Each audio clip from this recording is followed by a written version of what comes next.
The sun over the Llano Estacado was not a friend. It was an anvil, and the year 1872 was the hammer.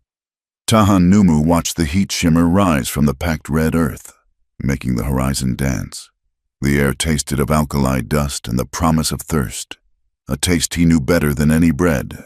He was 24 years old, and he carried the hunger of his band, the Numunu, like a stone in his gut. His people had known this land when it was only buffalo and sky. Now it was grids and fences and thirst. He sat his best paint stud, the horse a living map of muscle coiled beneath him.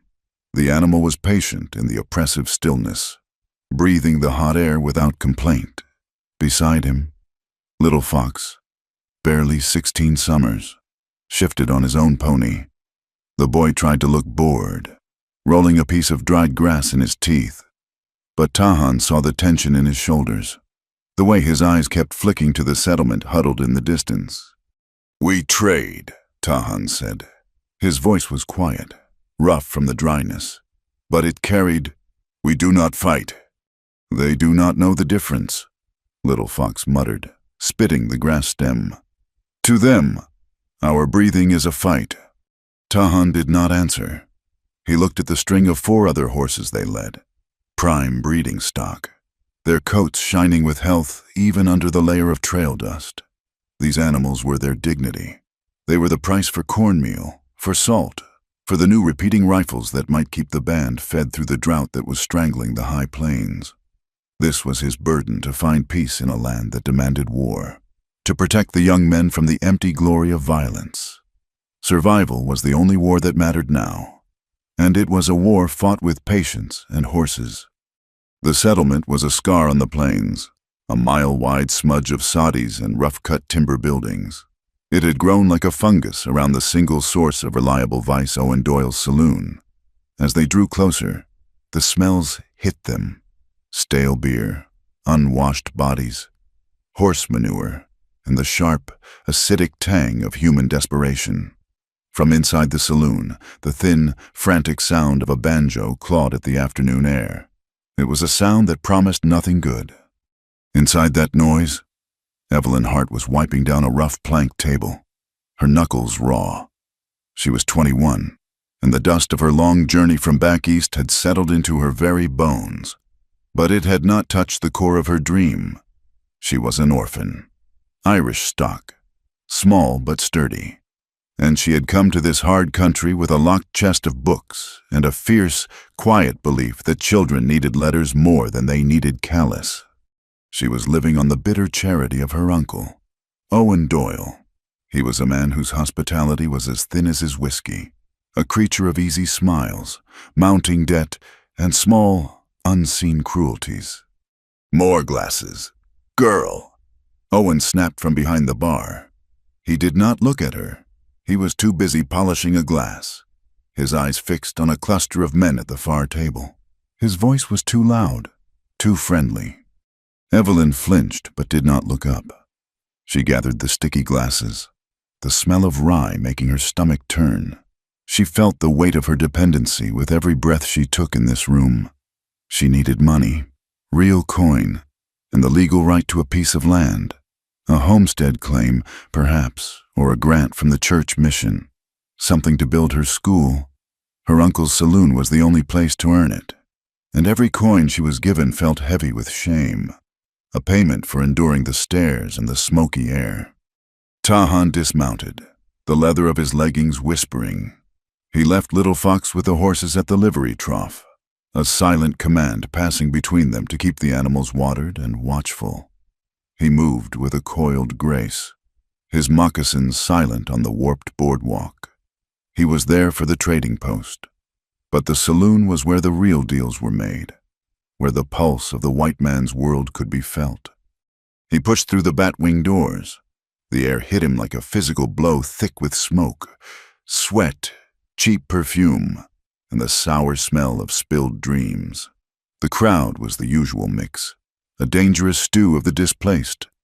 Dutch farmers with sun-baked faces and wide, suspicious eyes. Mexican vaqueros, their silver conchos dull in the gloom. sipping tequila with quiet dignity. Anglo freighters arguing over the new railroad shipping prices, their voices grating. And the Numu, his people. They were pushed to the edges, near the walls, watching, waiting for the white men's laws to change again, to take something more. The railroad was coming. It was an iron snake devouring the plains, and it brought a new kind of man. Tahan saw them at the main table, their boots propped up, their hats pushed back. They were not troopers, though a few uniformed soldiers lounged nearby, their eyes vacant with boredom and whiskey. These new men worked for Everett Pike. Pike was a name spoken in whispers in the camps and in boasts in the saloons. He was buying the land, the water, the politicians. He was the railroad's shadow, and his reach was long. One of Pike's men, a foreman with a heavy gut and a stained vest, laughed loudly, slapping the table. "Doyle says he has got prime stock for tonight, something special." A cavalry sergeant, his tunic dark with sweat, smirked into his mug. "What kind of stock? Not more of his stringy beef, I hope."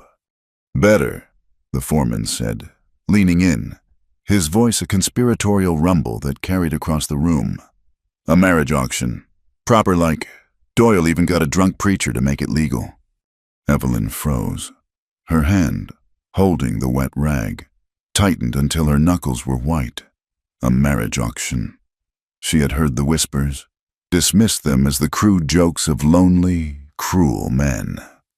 It was a vile procedure some of the rougher settlements used, a thin coat of legal paint over the simple act of selling a person, a way to move a woman, an orphan, a widow, to whoever paid the most, binding her with a piece of paper blessed by a cutout minister.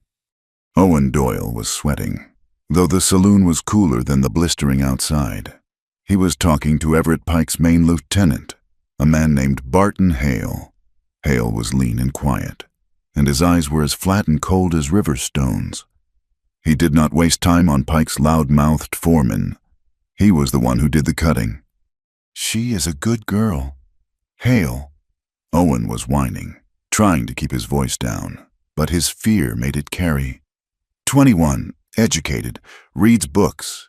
She just needs a provider, a good home. "Pike wants the matter settled," Hale said. His voice was soft, without emotion, which made it all the more terrifying. "The debt is due at sundown.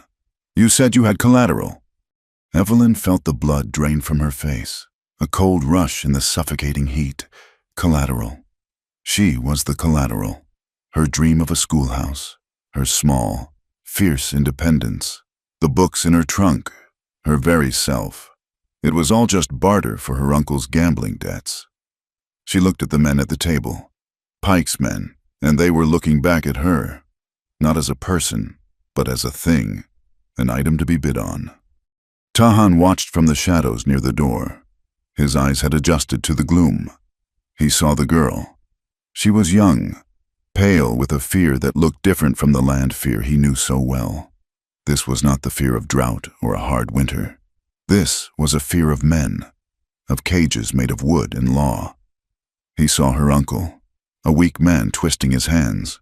He saw Hale, a strong man, which was always worse. He had come for flour and salt. He had come to trade horses for the survival of his people, but he recognized the shape of this. The strong taking, the weak being sold, the railroad law, the new law that said everything, even a person, had a price. He turned, the bat-wing doors swinging shut behind him, and walked back out into the blinding white sun. The frantic banjo music followed him like a curse, thin and desperate. He had to see to his horses. They were his only power here. But he knew, with a certainty that settled cold and hard in his chest, that he would be back before sundown. The stone in his gut was heavier now. It was not just hunger. It was a cold, familiar rage. Sundown bled across the llano, turning the red dust to the color of a fresh wound. Inside the saloon, the air was thicker, hotter. Kerosene lamps smoked, casting greasy yellow light that made every face look sick or cruel. The banjo player was hammering out a frantic rhythm, a noise that set Evelyn's teeth on edge. She was standing by the back wall, near the kitchen door, trapped. Her uncle, Owen Doyle, had forced her to change into her only Sunday dress, a pale blue cotton that now felt like a burial shroud. It was clean, which made her feel exposed, a bright target in the smoky gloom. Every man in the saloon was watching her. She could feel their eyes, measuring, speculating. Owen Doyle, his face slick with sweat, climbed onto a wooden crate. He held up his hands, his smile a desperate grimace. Gentlemen, if I might have your attention." The banjo stuttered to a halt.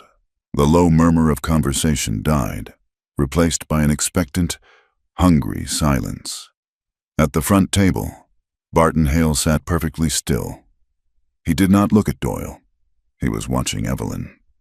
"We all face hard times," Doyle began, his voice shaking just slightly, trying for the easy tone of a salesman. "The drought, the freight costs. A man finds his debts piled high, but I am a man of honor." A harsh laugh came from the back. "Your honor is worth about as much as your whiskey." "Doyle." No, Doyle said, waving his hand. "I mean to pay. I have collateral, an asset." He gestured toward Evelyn. She froze, her blood turning to ice water. This was it. It was real. "My niece, Evelyn Hart," Doyle announced, his voice cracking. "A fine, educated woman, 21 years of age, a teacher. She finds herself alone, unprotected. She needs a husband, a provider." "Get on with it." "Doyle," shouted Pike's foreman. "This ain't a tea party." "Right," Doyle swallowed. "Tonight, to settle my accounts with Mr. Pike, the contract for her hand in marriage goes to the highest bidder, a legal, binding document, blessed by Preacher Sims himself." He pointed to a small, rat-like man in a stained frock coat who was slumped at a table, clutching a bottle and a metal stamp. A roar of crude laughter and shouted comments filled the room. Men pushed forward. Evelyn pressed herself back against the rough wood, her heart hammering so hard she thought it might break through her ribs. She looked for an escape, but the kitchen door was blocked, and the front door was a sea of broad, sweating backs. "Do I hear $10? Doyle yelled, trying to sound like a real auctioneer. "10, a drunken freighter bellowed, grabbing at his belt. "I see 10, do I hear 15? "15, another voice slurred. Barton Hale watched, a faint, cold smile touching his lips. He let the small bids play out, enjoying the spectacle. He was enjoying her humiliation. He would let them bid her up to $30, perhaps $40, and then he would place Pike's bid, a single, final number that would crush all hope. Everett Pike wanted this girl. He had been offended when she had refused to serve him his whiskey last week, looking through him as if he were not there. Pike did not tolerate being slighted. He would take her, and he would break her, and he would do it using the law. 25. 30, I'll give 30. Evelyn closed her eyes. She was going to be sick. This was the end of her dream. There would be no school. There would only be this. The batwing door slammed open, swinging back hard against the outside walls. The saloon went instantly, shockingly quiet. Tahan Numu stood in the doorway.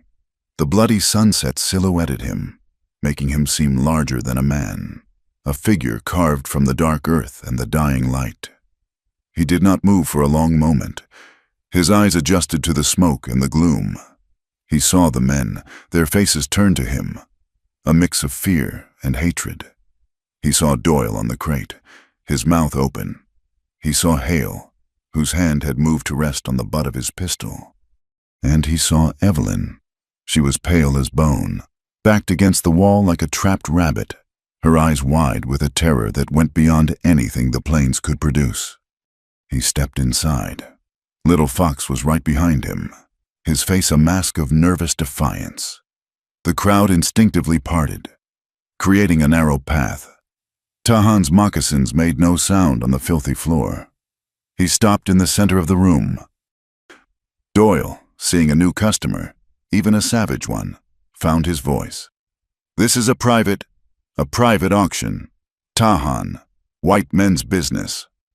Tahan ignored him. His gaze moved from Evelyn to Hale, then back to Doyle. He spoke, his voice low, but it carried to every corner of the silent room. "You have a debt," Doyle stammered. "I do. With Mr. Pike, this is how I'm paying it." "2 paint studs," Tahan said. "The breeding stock at the rail, and this." He unslung a heavy leather pouch from his belt and tossed it onto the floor at Doyle's feet. It landed with a solid, metallic thud. "Silver, more than your debt." The silence stretched, thick and heavy. 2 paint studs, breeding stock. That was a fortune. It was more than the girl was worth, more than the entire saloon was worth. It was an impossible bid. Doyle stared at the pouch, his greed a living thing on his face. Barton Hale stood up slowly.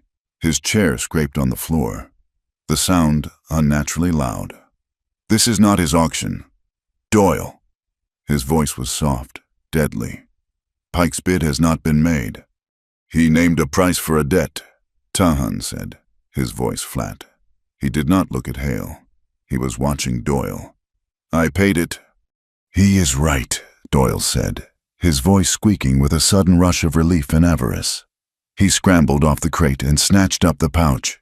"The debt is paid, sold." "No," Hale hissed. "You just sold Pike's property." "It was an auction," Doyle yelped, backing away. "Highest bidder, he bid highest." "This is not," Hale said, stepping forward, "a legal sale. He cannot marry a white woman." "It is legal," Doyle shouted, desperate to keep the horses and the silver. "Preacher, get the paper. It is a marriage contract, a temporal writ of protection, perfectly legal." The filthy preacher. Sims staggered to his feet, fumbling a creased, pre-signed paper from his coat. It is, binding. As God is my—" Tahan moved. He walked past Hale, who was rigid with fury. The other men backed away, giving him room. He stopped in front of Evelyn. She flinched, pressing harder against the wall, her eyes squeezed shut. She waited for his hand, rough, to grab her arm, to claim his purchase. But he did not touch her. She opened her eyes. He was standing a foot away from her, simply watching her. In the smoky light, she could see the lines on his face, carved by sun and hardship. He looked tired. He leaned in, just slightly. His voice was a bare whisper, meant only for her, lost in the sudden angry murmuring of the room. "I bought protection," he said, "not your body." Evelyn stared at him, her mind, numb with terror, could not process the words. Protection. The preacher shoved the paper and a stub of pencil toward Tahan. "Make your mark. Comanche." Tahan took the pencil and made a swift, strong mark on the line. Then the preacher pushed the paper at Evelyn. "Your name, girl. Here." Her hand was shaking so violently she could not hold the pencil. She was signing her life away. But the man's words echoed in her head. "Not your body." She looked at him again. His face was impassive. He was not looking at her. He was watching Hale. She scrawled her name. It was an ugly, broken signature. "Done!" Sims yelled, and he slammed his metal stamp onto the bottom of the page, smearing the ink. "Binding next!" Tahan turned. The crowd was surging, angry. "This ain't right. A Comanche. He stole her." "You just bought yourself a war, Tahan," Hale said, his voice calm again. He had lost this round, but his eyes promised retribution. "Pike will not forget this. He will have the horses. And he will have her." Tahan did not answer him. He started for the door. Evelyn remained frozen, clutching the wall. The shame was suffocating. She was a bought woman. She had a new master, It did not matter what he had whispered. She had been sold like livestock. Tahan stopped at the door and looked back. He saw her, trapped between the jeering crowd and her weeping, greedy uncle. He saw her humiliation. He paused, then slowly unfastened the heavy wool cloak from his own shoulders. It was worn, but clean, smelling of horse and dry grass and wood smoke. He walked back to her. The crowd quieted again, watching. He held out the cloak. Evelyn stared at it. "Stay or go is your choice," he said, his voice low and rough, but clear. "I only opened the door." She looked at Owen Doyle, who was already stuffing the silver into his pockets, his eyes averted. She looked at Barton Hale, whose flat, cold stare was a promise of violation. She looked at the faces of the other men, hungry and cruel. Then she looked at Tahan. He was offering her a choice. It was the only choice she had been offered all day. She reached out and took the cloak. The wool was heavy, warm. She wrapped it around her shoulders, pulling the edges together, hiding her pale dress, hiding herself from their eyes. It felt like the first moment of safety she had known in months. Tahan nodded. Once. He turned and walked out of the saloon. Evelyn took a deep breath, pulling the scent of smoke and the plains into her lungs. She held her head high and, without looking back at her uncle, she followed him out into the darkness. Little Fox was waiting, holding the reins of Tahan's paint stud and his own pony. He was also holding the reins of a third horse, a calm-looking mare. They heard the saloon door slam open behind them. Hale's voice cut through the night. "They will not make the river get the horses." "You ride?" Tahan asked Evelyn. "Yes," she whispered, her voice hoarse. He gestured to the mare.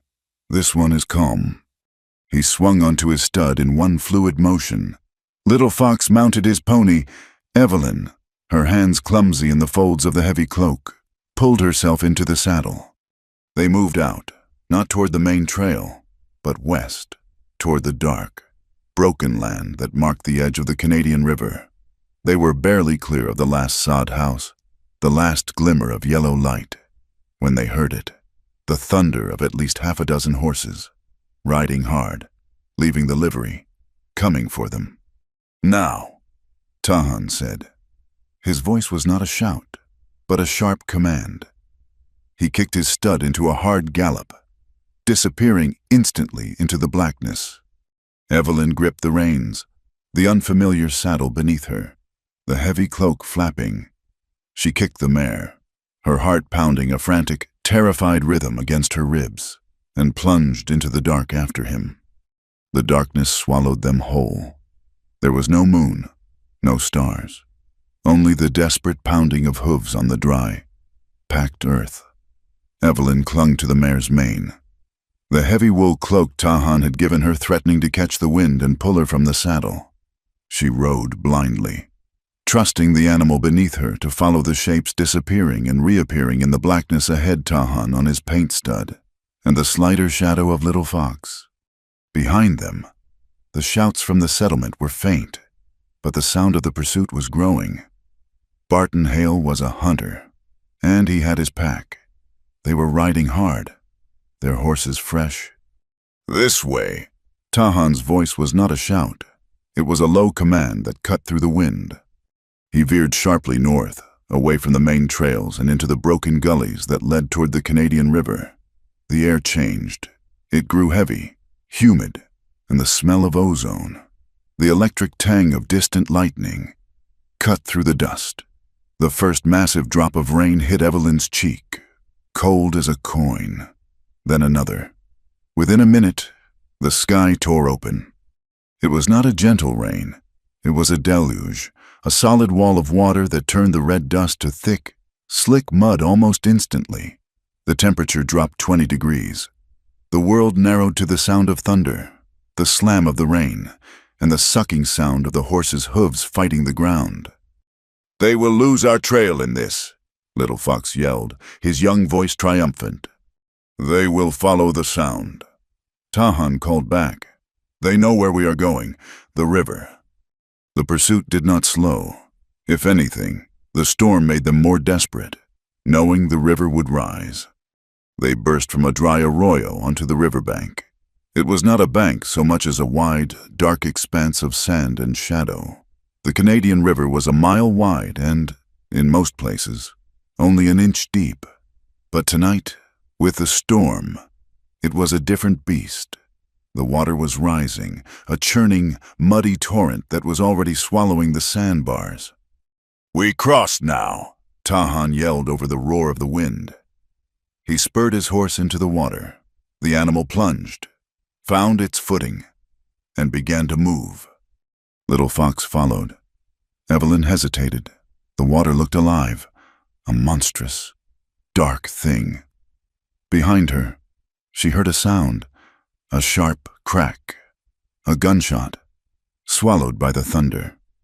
Hale's men were close. She kicked the mare. The horse stumbled, panicked, and then plunged into the churning water. The current was stronger than she expected. It grabbed the mare's legs, pulling them downstream. The horse fought for footing on the shifting, rocky bottom. They were halfway across, the water soaking Evelyn's dress, pulling at her legs. When the mare's hind legs slipped, the horse let out a high, terrified whinny and scrambled, its front hooves lashing. Evelyn lost her grip on the reins. She screamed as she felt herself slide from the saddle, the wool cloak heavy as lead, pulling her down into the cold, rushing blackness. She did not even have time to think. A hand, hard as iron, clamped around her arm. Tahan was beside her. He had wheeled his stud back in an impossible turn. He grabbed her, his fingers digging into her flesh, pulling her up. But her weight, the mare's panic, and the slickness of the mud beneath his own horse's hooves was too much. His stud slipped. Tahan held on to her, refusing to let go, and the momentum of their combined weight pulled him clear from his saddle. They fell together. It was not a gentle tumble. It was a violent crash into the riverbank, a tangle of limbs and wet wool and cold, sucking mud. They slid down the bank and smashed into a thicket of tall reeds. Evelyn landed hard. The air knocked from her lungs. Tahan was on top of her, his weight crushing her into the soft earth. The rain hammered them. She could not breathe. For a terrible second, she was back in the saloon, trapped. Then the weight was gone. He rolled off her instantly, pushing himself up on one hand. He was breathing hard, a harsh rasp in the dark. They were hidden from the river and the trail, surrounded by the thick, whispering reeds. The pursuit thundered past them, on the bank, maybe 50 yards away, obscured by the rain. "Hale, this way, they are on the far side," a voice roared. The horses galloped on, deeper into the storm. Silence fell, broken only by the rain and their own breathing. Evelyn lay in the mud, soaked to the skin, shaking. Tahan was a dark shape beside her. He had saved her. He had fallen with her. She could feel the heat coming off him, even in the cold. It was the first time they had truly touched, a collision of desperation and instinct. "Can you move?" His voice was low, rough. I think so." She tried to sit up. Her body ached, but nothing felt broken. He reached out, his hand hovering, not touching her, but ready. She pushed herself to her hands and knees, the mud cold and gritty. "The horses," she whispered. "My stud will not go far. He is trained. Little Fox has yours." He rose in a low crouch, listening. The sound of Hale's men was gone, faded into the storm. Tahan let out a low whistle, like a night bird. A moment later, two shapes emerged from the rain. Little Fox, his face a slash of white in the dark, leading the mare. Tahan's paint was already standing patiently a few yards away. "They went on," Little Fox said, his voice quiet. "The storm covers us. We find shelter," Tahan said. He helped Evelyn to her feet, his hand closing on her elbow just long enough to steady her. Then, releasing, the touch was impersonal, brief, but it sent a strange, cold fire through her. They rode for another hour, moving slowly, letting the horses pick their way through the breaks. The storm was easing, settling into a cold, steady downpour. Tahan found what he was looking for, a deep overhang, a slice of rock cut from the side of a bluff, almost a shallow cave, shielded from the wind and rain. They dismounted. Tahan pulled the saddles from the horses and hobbled them where they could graze on the sparse, wet grass. Little Fox gathered dry twigs from the deepest part of the shelter, and Tahan, using a small kit of flint and steel, managed to spark a tiny, fragile flame. He fed it, stick by stick, until it caught, a small, courageous circle of orange in the vast, wet darkness. Evelyn huddled by the growing fire, shaking so hard her teeth chattered. The wet wool cloak was heavy. She shrugged it off, leaving her in her thin, soaked cotton dress. Tahan handed her the cloak back. "Keep it," he said. "It will hold your heat, even wet." She wrapped it around her, closer this time, and sat on a dry patch of rock, holding her numb hands to the fire. Little Fox was already checking the horses, his movements efficient, practiced. Evelyn watched Tahan. He was staring into the flames, his face hard, the firelight catching the moisture on his dark hair. He had paid a fortune for her. He had saved her life, and he had not laid a hand on her, except to save her. "Why?" she finally asked. Her voice was a croak. He did not look up from the fire. "Why what? Why did you do that? The horses? The silver? That was too much. For me." He finally turned his head. His eyes met hers. "I did not do it for you." Evelyn flinched.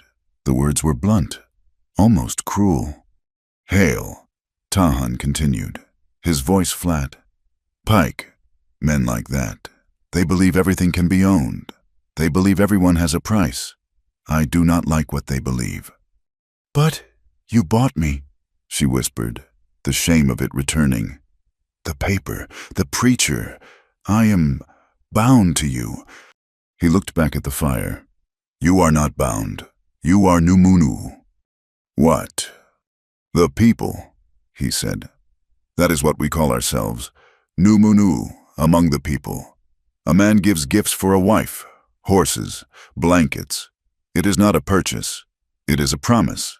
It shows he honors her. It shows her family that he can provide, that he will protect her. It is a responsibility." He poked the fire with a stick, sending a small shower of sparks up. "That paper is a white man's shield. Hale cannot take you now. The soldiers cannot arrest you. You are my wife on their paper, but you are not my wife." He looked at her again, his gaze direct, unflinching. "I will not touch you. You sleep where you sleep.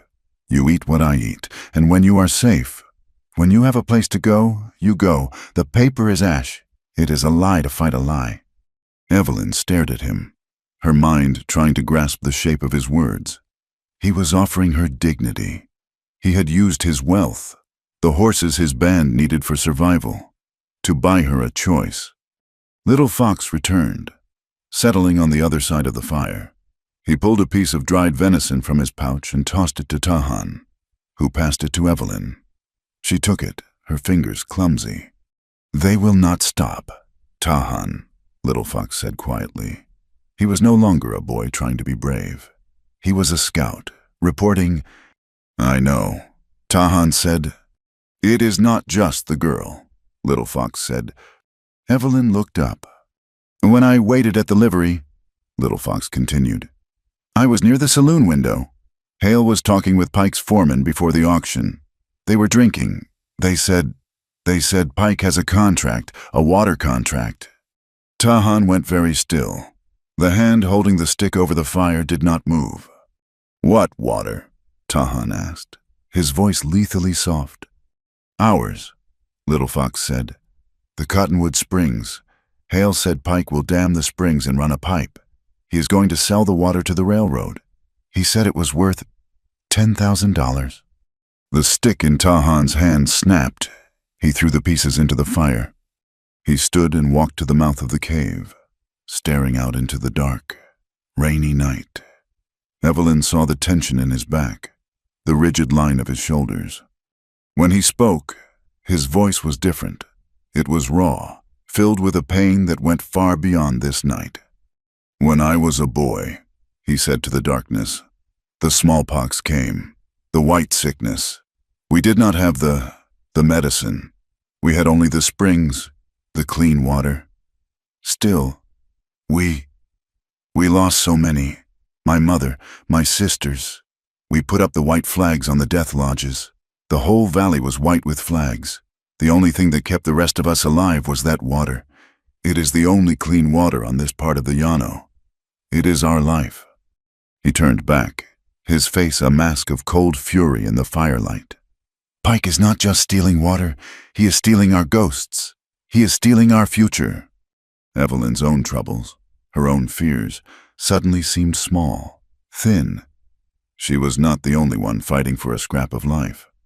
Tahan looked at her, his eyes seeming to see her for the first time, not as a burden, but as something else. "You wanted a school," he stated. "Yes," she whispered. "I have books. I needed a piece of land, a homestead claim, or help from the mission board at Fort Ellison." "Fort Ellison," Tahan repeated. "There is a judge there, Judge Boone. They say she is a hard woman, but fair. A widow from the war." He nodded slowly, a plan forming, hard and clear. "Pike uses paper law to steal. We will use paper law to stop him." He looked at Evelyn. "We will go to Fort Ellison. You will file your claim for your school.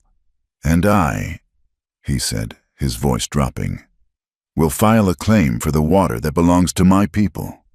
It was a crazy idea, an Indian filing a claim against a white railroad man. But as she looked at him, she saw the iron certainty in his face. He believed it. The storm had passed. The rain softened to a whisper. In the distance, the sharp, barking cry of a coyote echoed off the bluffs. Little Fox was already asleep, wrapped in his blanket. Tahan sat by the fire, taking the first watch. He did not tell her to sleep. He simply tended the fire, his rifle across his knees, a solid, unmovable presence. Evelyn pulled the damp wool cloak tight. It smelled of him, of wood smoke and horse and rain.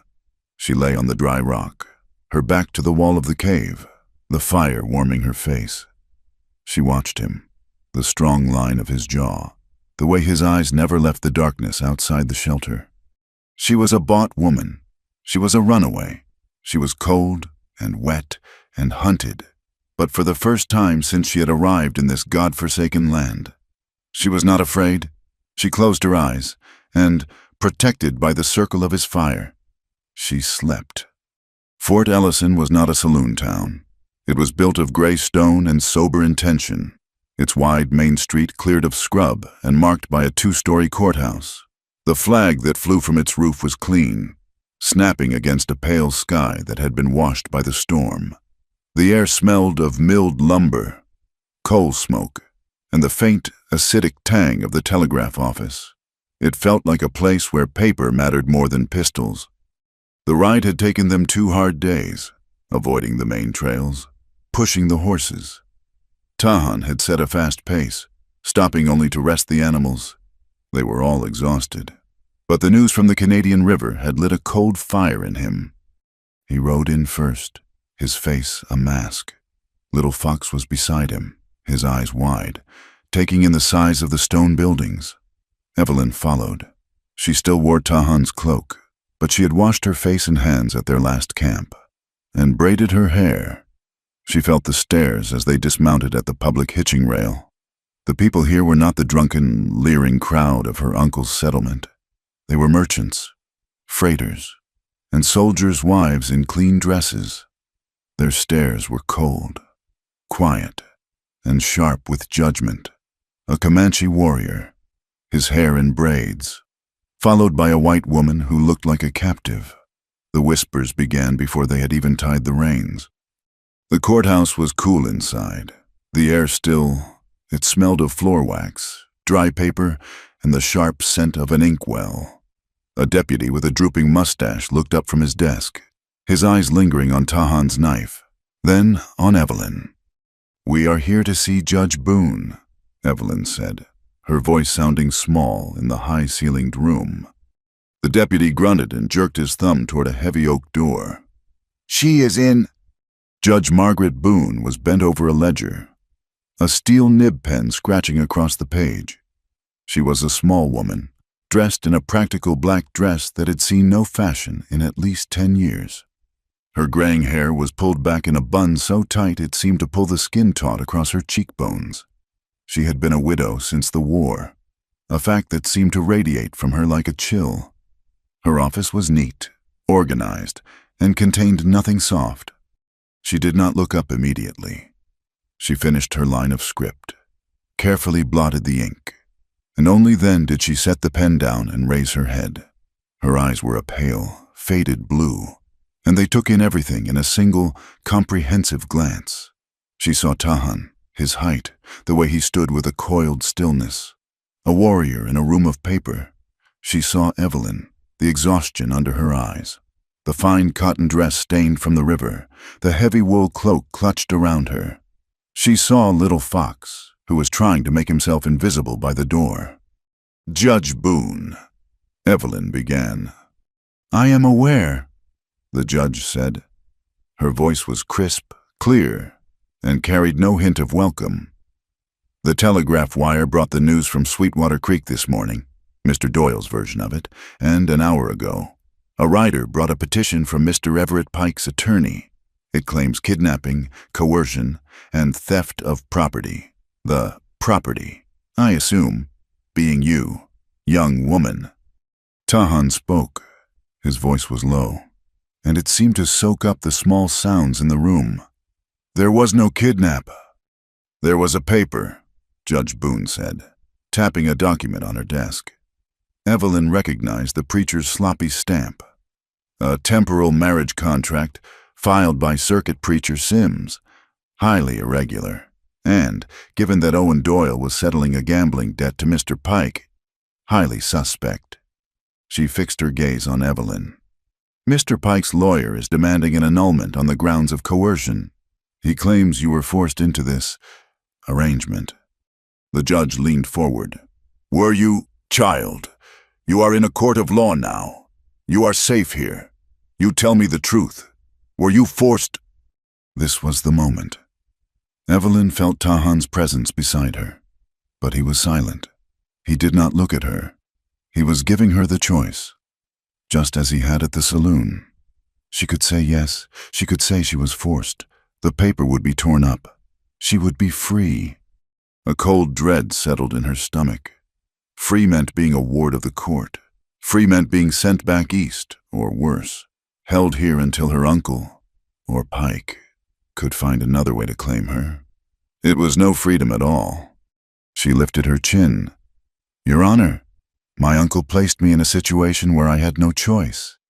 He intended to sell me to the highest bidder. That was the coercion." "And Mr. Tahan," the judge pressed. "Mr. Tahan," Evelyn said, her voice gaining strength, "paid my uncle's debt. He offered me protection." She took a breath. "I signed that paper of my own free will.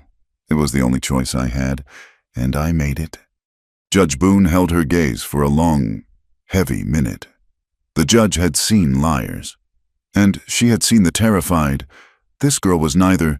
She was telling a careful, calculated truth. "You are claiming this contract is valid," the judge stated. "I am." Judge Boone tapped the petition from Pike's lawyer. "Then the claim of coercion is a civil dispute, not a criminal one. The contract, as irregular as it is, stands. For now." She folded her hands. "That settles the lawyer's complaint. It does not settle what you are doing in my office. What do you want?" Tahan stepped forward. "I have a claim." The judge's eyebrows shot up. This she had not expected. "A land claim." "A water claim?" Tahan said. "Cottonwood Springs. It belongs to the Numunu. My band. It has always been our water. Everett Pike is moving men to dam the springs. He is stealing our water to sell to the railroad."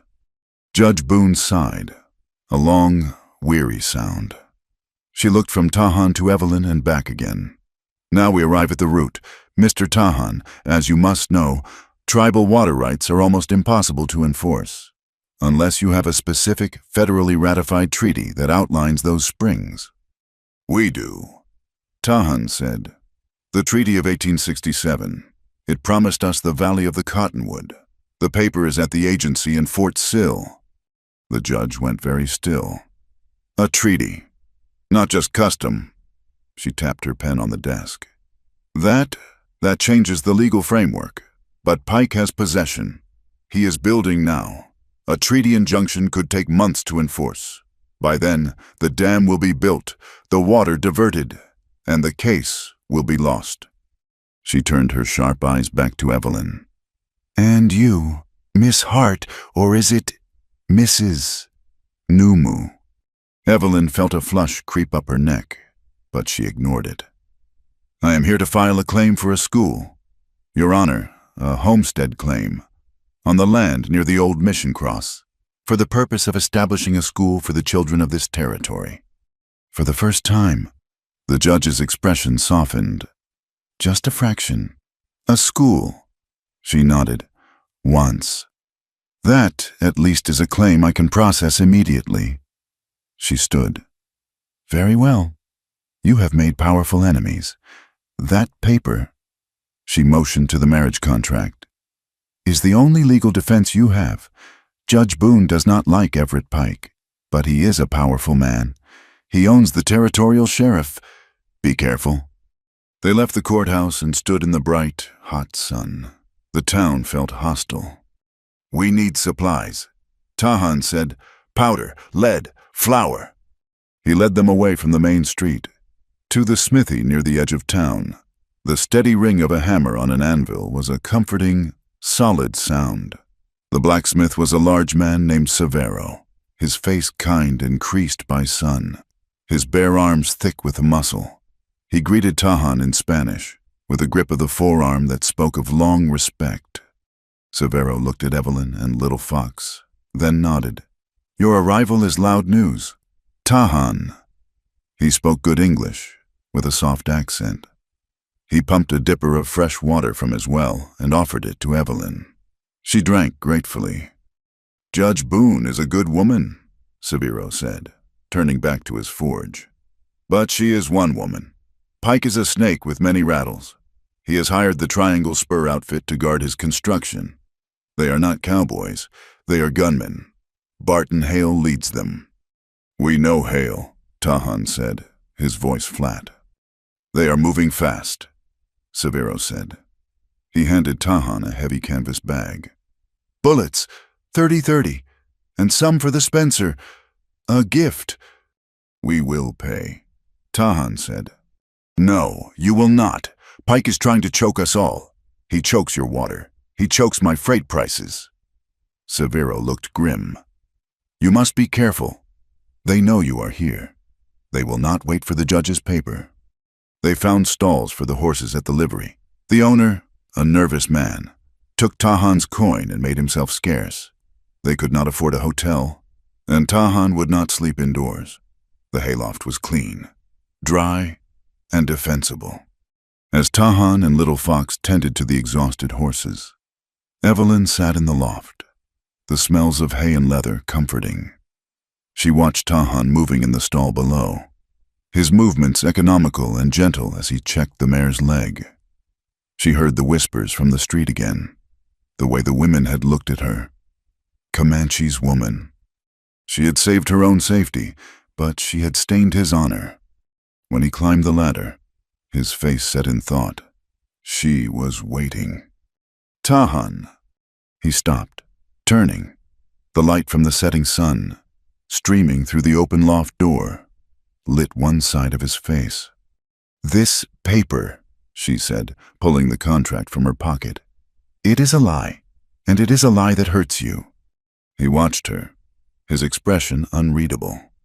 "You told me," she went on, her voice low but intense. What it means. The gifts, the honor. What will your people think you traded 2 fine horses? Horses your band needs for me, a white woman. They will say you were fooled. They will say you shamed yourself. He was very still. He had been so focused on the water, on Pike, that he had not let himself think of this, of the return to his band. He saw the faces of the elders, their disappointment. "When I am safe," Evelyn said, pushing the words out. "When your water is safe, we must go back to the judge. We must tell her the truth, that it was a defense. We must annul it." He looked away from her, out the loft door, at the town settling into evening. He saw a man watching the livery from across the street, one of Pike's men. He was caught. His pride, his Numunu pride, was stung by her words. She was right, but his duty, his promise. He looked back at her. Her face was pale, serious. She was trying to protect him. "You are not safe," he said, his voice harsh. "Pike will not stop. The paper holds, until you are safe." "But your honor," she began. "My honor." Tahan cut her off, his voice sharp with an anger she did not understand. "Is my own. It is not for you to worry about."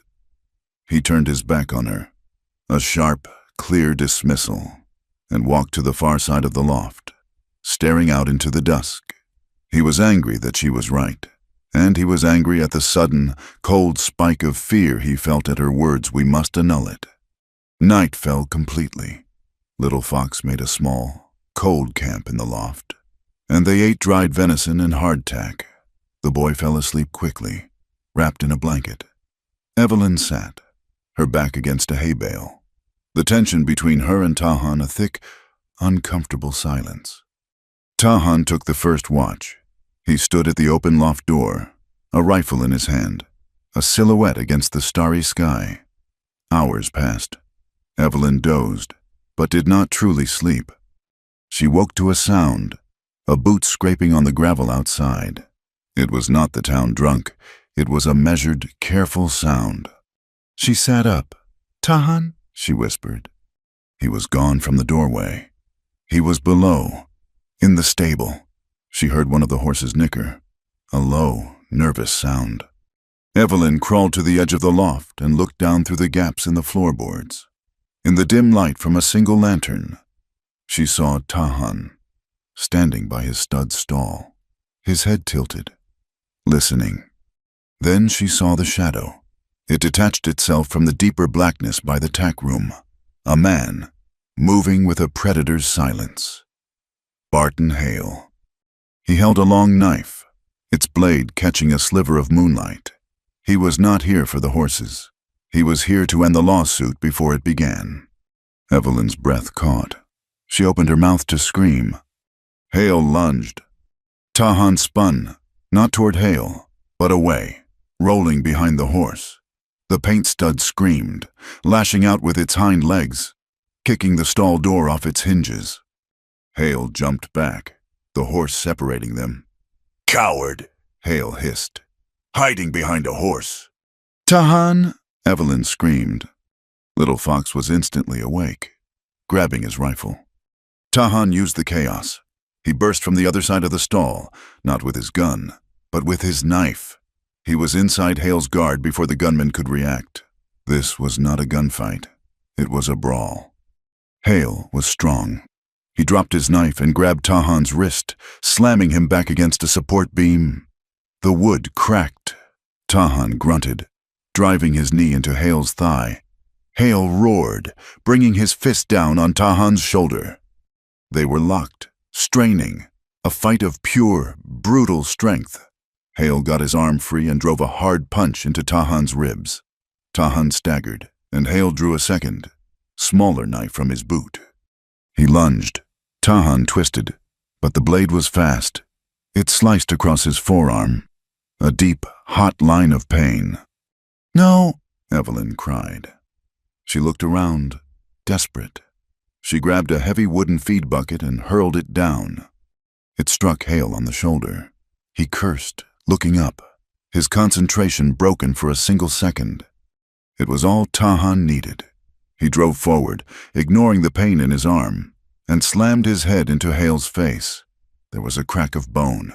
Hale bellowed, stumbling back, clutching his nose. Tahan did not follow.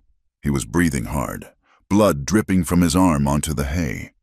Hale looked at him, his eyes black with hatred. He saw Little Fox in the loft, leveling the rifle. Hale spat a mouthful of blood. "This is not over." He vanished, a shadow slipping out the back door. The stable was filled with the panic of the horses. Evelyn scrambled down the ladder. Tahan was leaning against the beam, his face pale. Blood was running freely from his arm. "He is hurt," she said, her voice shaking. "Little Fox, the water skin, bring the lantern." "It is nothing," Tahan said through gritted teeth. "Sit down," Evelyn commanded, pushing at his good shoulder. To her own surprise, he sat heavily on a feed sack.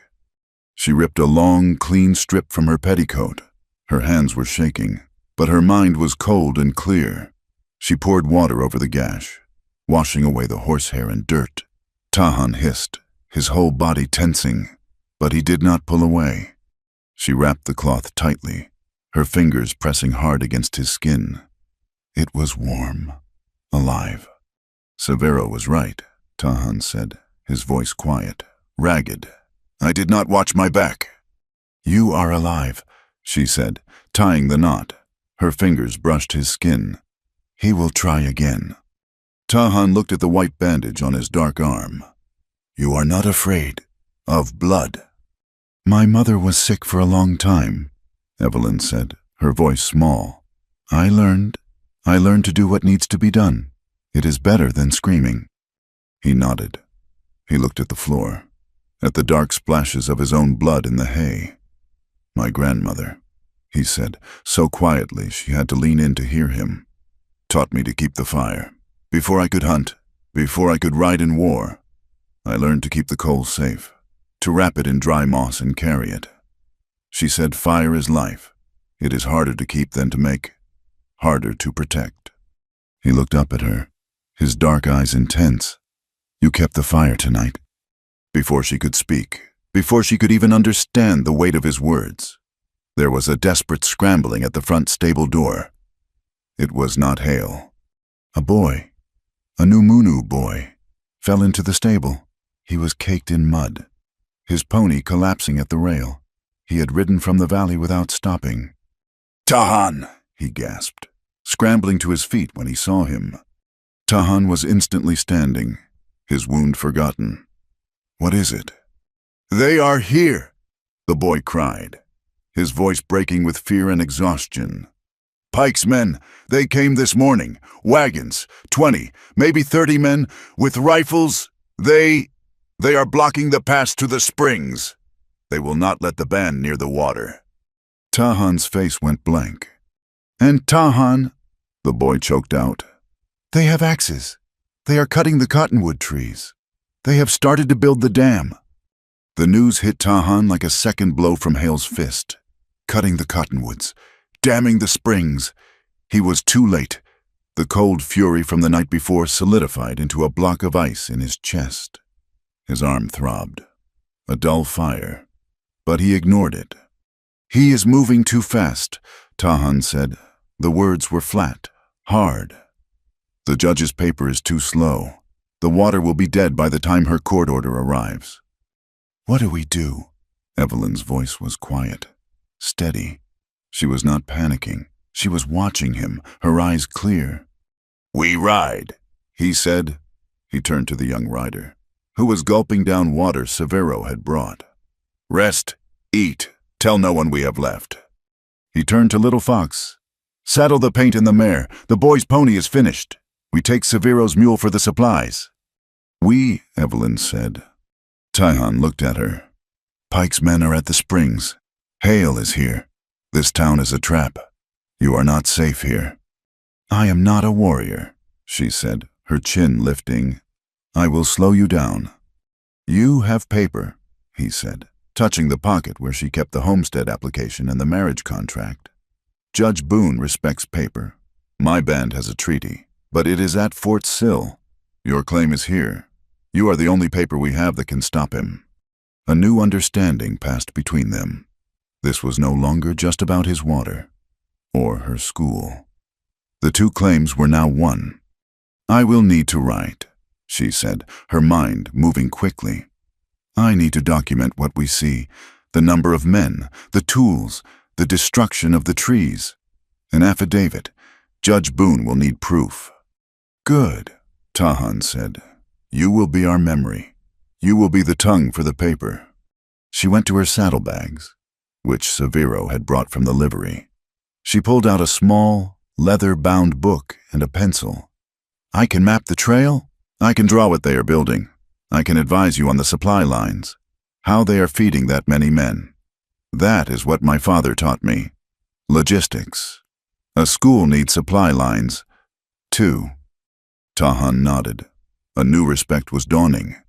She was not a burden. She was a different kind of weapon. He turned to Little Fox. "You will be my eyes. I will be the teeth. And she," he gestured to Evelyn, "will be the voice that speaks to the judge." Severo pressed a final bag into Tahan's hand. "This is not just bullets. It is blasting powder. From the new mine. Enough to move rocks or a bad dam." Tahan looked at the smith. "You are a good friend, Severo." "Go with God," Severo said, making a quick sign, "but ride like the devil."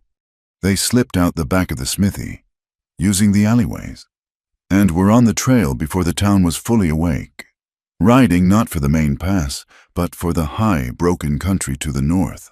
Tahan knew a path, a high, narrow trail used by his people for generations, a secret goat track that was invisible from the valley floor. They rode hard for 2 days, pushing into a rising wind that whipped the grit into their faces. The land grew steeper, more hostile. They were in the high mesas, a world of stone and sky. Tahan's arm was a constant, throbbing pain, but he did not slow. On the third morning, they reached the pass. It was a narrow split in the rock, barely wide enough for a single horse. The wind howled through it, a high, screaming sound. Tahan dismounted. "We walk from here," he said. "The wind is good. It hides our sound, but it is also bad." He pointed. Evelyn's eyes followed his finger. Strung between 2 low bushes, almost invisible, was a thin piece of wire. Attached to it were 3 small, copper bells. "Trip wires," Tahan said. "Hale's men. They are guarding the pass." Evelyn's heart sank.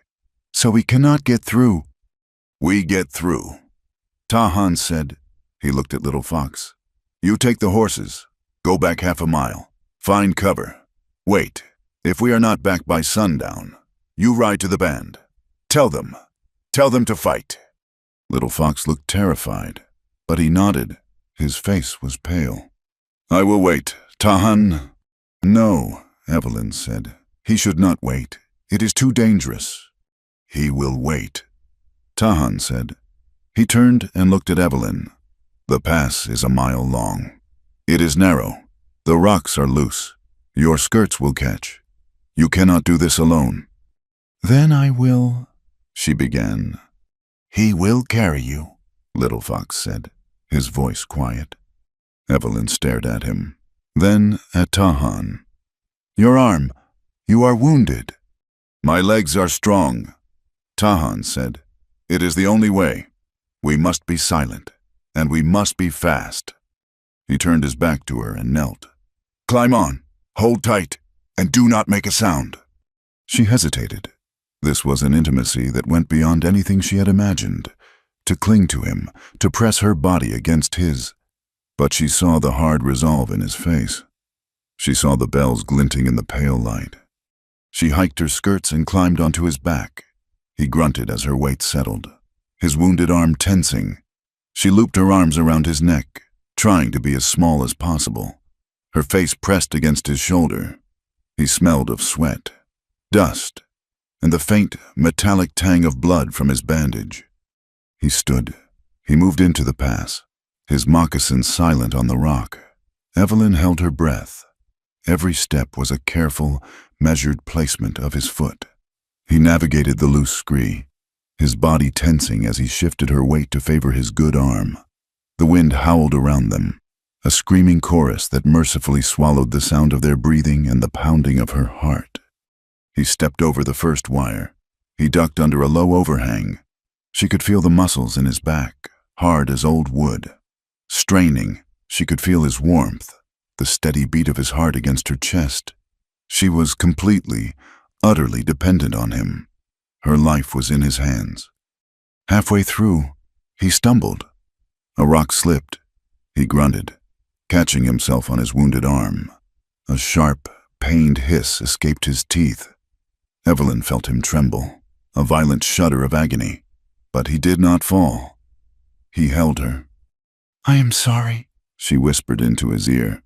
"I am too heavy." "Be still," he commanded, his voice a tight rasp. He waited a moment, his breath coming in harsh gasps. Then he moved on. It took an hour of her clinging to him, of him bearing her weight, every step a silent agony. When they finally reached the far side, he almost fell, setting her down on a flat ledge. He collapsed against the rock wall, his eyes closed, his face beaded with sweat and gray with pain. His arm was bleeding again. A fresh, dark stain was spreading on the white bandage. "You are hurt," she said, her voice shaking with guilt and a sudden, fierce protectiveness. She scrambled to her saddlebag, which he had slung over his own shoulder. She pulled out her waterskin and a fresh strip of cloth. "It is nothing," he said, but his voice was weak. "Be still," she said, echoing his own command. She unwrapped the bloody bandage. The wound was torn open, angry and red. She poured precious water over it, cleaning it as gently as she could. He watched her, his dark eyes shadowed with pain. "You should have left me," she said, her voice thick. "I slowed you down. I am a burden." He was quiet for a long time, watching her fingers as she tied the new knot. "When you spoke," he said at last, his voice low, "in the stable, about the paper, about my honor." She looked up, her eyes meeting his. "You were right," he said. "My people would not understand. I traded our horses. For a white woman, they would see weakness." "That is why we must annul it," she whispered. "When this is over, to restore your name." He looked away, out over the valley. They were high enough now to see the springs, a dark patch of green, miles distant. They could see the smoke from Pike's camp. "When you said that," he said, "I was angry. Not because you were right. I was angry because the thought of ending it, of you leaving—" He stopped. He could not find the words. He had never spoken like this. Evelyn stared at him. The wind whipped her hair across her face. You did not want me to go." "I told you I bought protection," he said, looking back at her, his eyes intense.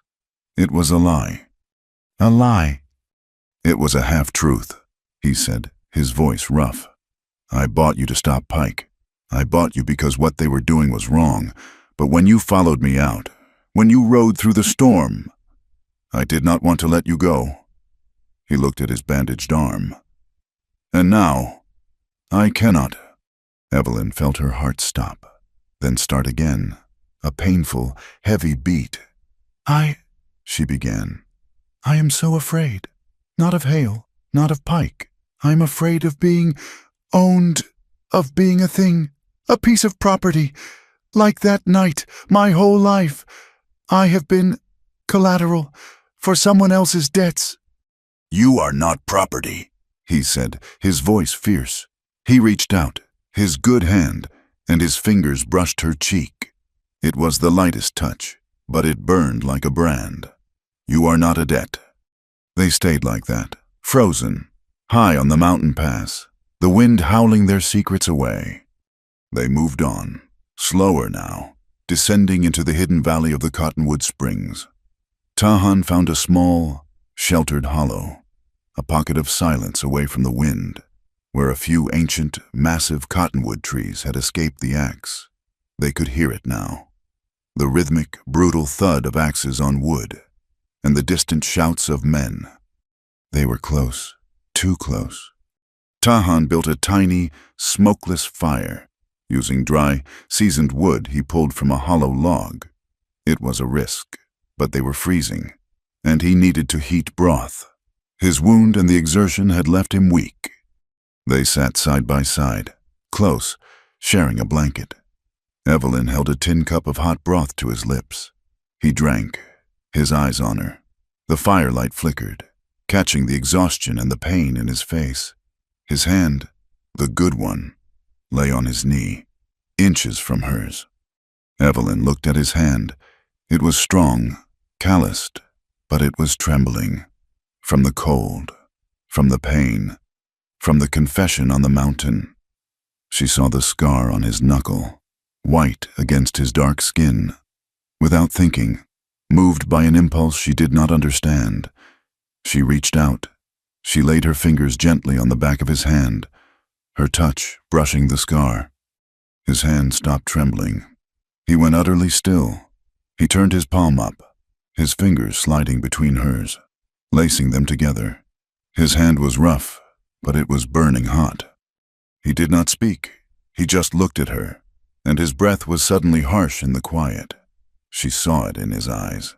The banked fire, the same intensity he had when he watched the horizon, was now focused on her. It was a hunger and a fear and a deep, aching desire that had nothing to do with ownership.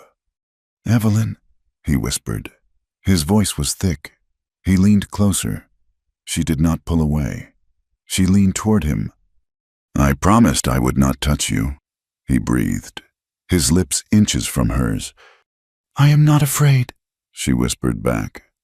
"Until you say stop," he vowed, his voice a low, rough promise. "I will stop." "Do not stop," she said. He kissed her. It was not gentle. It was deep and desperate and raw. It was the wind and the river and the fear and the fire. It was all the words they could not say. It was a claiming, but not of ownership. It was a claiming of shared fate. He kissed her until she was breathless, his good arm wrapping around her, pulling her close against his side, shielding her from the cold, from the world. He held her like that, their foreheads pressed together, their breathing ragged. The sound of the axes seemed to fade. There was only the sound of the fire, and their hearts, and the promise. He kissed her again, slower this time, a deep exploration, and when she shivered, he pulled the blanket tighter around them both, and the small fire burned low. When Evelyn woke, the sun was just beginning to touch the highest peaks. She was alone under the blanket. For a panicky second, she thought he was gone. Then she saw him, standing at the edge of the hollow, watching the valley below. He had built a small pyramid of stones near the dead fire. 4 flat, gray stones, stacked in a way that looked permanent, a marker. She went to stand beside him. He did not look at her, but she felt the change. The space between them was no longer empty. "Good morning," she said quietly. He nodded, a small smile touching his lips. "Good morning, Evelyn." She looked down at the valley. Pike's camp was fully visible now, a raw scar of mud, felled trees, and tents. Men were moving, organized, purposeful. They were not just building a dam, they were building a fortress. "We cannot stop that," she said, her heart sinking. "Not just the two of us." "No," Tahan agreed. "Breaking the tools is not enough. They will just bring more." "What is in that main tent?" she asked, pointing. "The largest tent, set apart, with 2 guards. "That is where Hale is," Tahan said, "and Pike, when he visits." Little Fox appeared, emerging silently from the rocks above them. He had been scouting. "I got close," he whispered, his eyes bright with adrenaline. "I heard them," Hale was angry. He was shouting at a man in a suit. He said the ledgers were not safe in the wagon. He moved a metal lockbox into that tent. He said all the contracts, all the bribe lists are in it. Tahan and Evelyn looked at each other. "That is it," Evelyn said, her voice electric. "That is the proof. The forged contracts. The list of who Pike has paid. If we can get that box to Judge Boone, she can send the marshals." Tahan finished. She can stop him with his own law. The plan shifted, became harder, more dangerous. It was no longer about sabotage. It was about theft. "We need to get that box," Tahan said. "Tonight." He was looking down at the camp, his face set, planning. Evelyn was watching him, a new, fierce pride in her heart. A single sharp sound echoed up the canyon. A rifle shot. It was not a hunting shot. It was a signal. Tahan grabbed her, pulling her back behind the rocks. Little Fox dropped flat. A shout came from the camp below. A man was pointing, up toward their position. Then a second shot, this one from the pass behind them, the one they had just come through. The bullet ricocheted off the rock, inches from Tahan's head, sending stone chips flying. Hale's voice roared, impossibly close. "They are pinned. Boys, they are right where I wanted them." The trap was sprung. The bullet strike was a high, sharp crack, followed by the whine of ricochet. Stone chips, hard as bee stings, sprayed Tahan's cheek. He grabbed Evelyn, pulling her down into the hollow, shouting down just as Little Fox flattened himself against the rock. Hale's voice echoed from the pass behind them, triumphant and cruel. "Right where I wanted you pinned." Tahan pinned like a rabbit in a snare. A second volley of shots erupted, this one from the camp below them. Pike's men, alerted by the signal shot, were firing up the slope. They were caught in a pincer. The high goat track was a shooting gallery, and they were the targets. "He herded us." Tahan spat, his voice thick with fury at his own mistake. He had seen the tripwires, but he had not seen the flankers hidden in the rocks above the pass. "Give up the woman." Tahan, Hale roared, his voice closer now. "Pike wants his collateral, and he wants those studs you stole whistle for your horse, and throw her out, and I might let the boy live." Bullets kicked up dust, slamming into the rocks around their tiny shelter. There was no escape. Suddenly, the gunfire from below intensified. It was not random firing. It was a heavy, covering volley. Evelyn looked, her heart seizing. 3 men were scrambling up the rocks from the left, using the steep angle as cover, flanking them. Tahan spun, bringing his rifle up. He fired once. A man screamed and tumbled back down the scree, but the other 2 were too close. They burst into the hollow. Tahan was on them, his knife in his good hand, but one man was huge, a freighter, and he ignored Tahan. He lunged for Evelyn. She screamed as his massive, grimy hand clamped onto her arm, hauling her to her feet. "Got her, boss," he bellowed. Tahan turned to lunge, but a bullet from Hale's rifle slammed into the rock where his head had been. He was forced back. "No!" he roared, a sound of pure, primal fury. Evelyn was dragged from the shelter, a human shield. The man twisted her arm, forcing her to her knees in the open. A second man, his face thin and cruel, bound her hands in front of her with a short, rough pigging rope. Barton Hale appeared on the ridge above them, not 50 yards away. His rifle was steady on Tahan's chest. His face, in the clear morning light, was a swollen mask, his nose a dark, broken ruin from Tahan's headbutt. "Well," Hale said, his voice a soft, venomous drawl. "This simplifies things. Throw down your rifle, Tahan, and the boys, or I'll have him gut her right here." Tahan was frozen. He looked at Evelyn. Her face was white with terror, but she was not crying. She was watching him. "Do it," she said, her voice a strained whisper. "Do not let him kill you." "Throw it down," Hale barked. Slowly, His eyes locked on Hale. Tahan placed his rifle on the ground. "Let her go. All of it," Hale commanded. "The knife and the boy's rifle. Kick them over here." Tahan unbuckled his knife belt. Little Fox, his face pale and sick, added his rifle to the pile. Tahan kicked them away. "Good," Hale said, a cold smile twisting his broken face. "Now, the horse. Pike wants his stud. Whistle." Tahan stood, his hands empty. He was exposed. He looked at Evelyn, then at Hale. He put his fingers to his lips.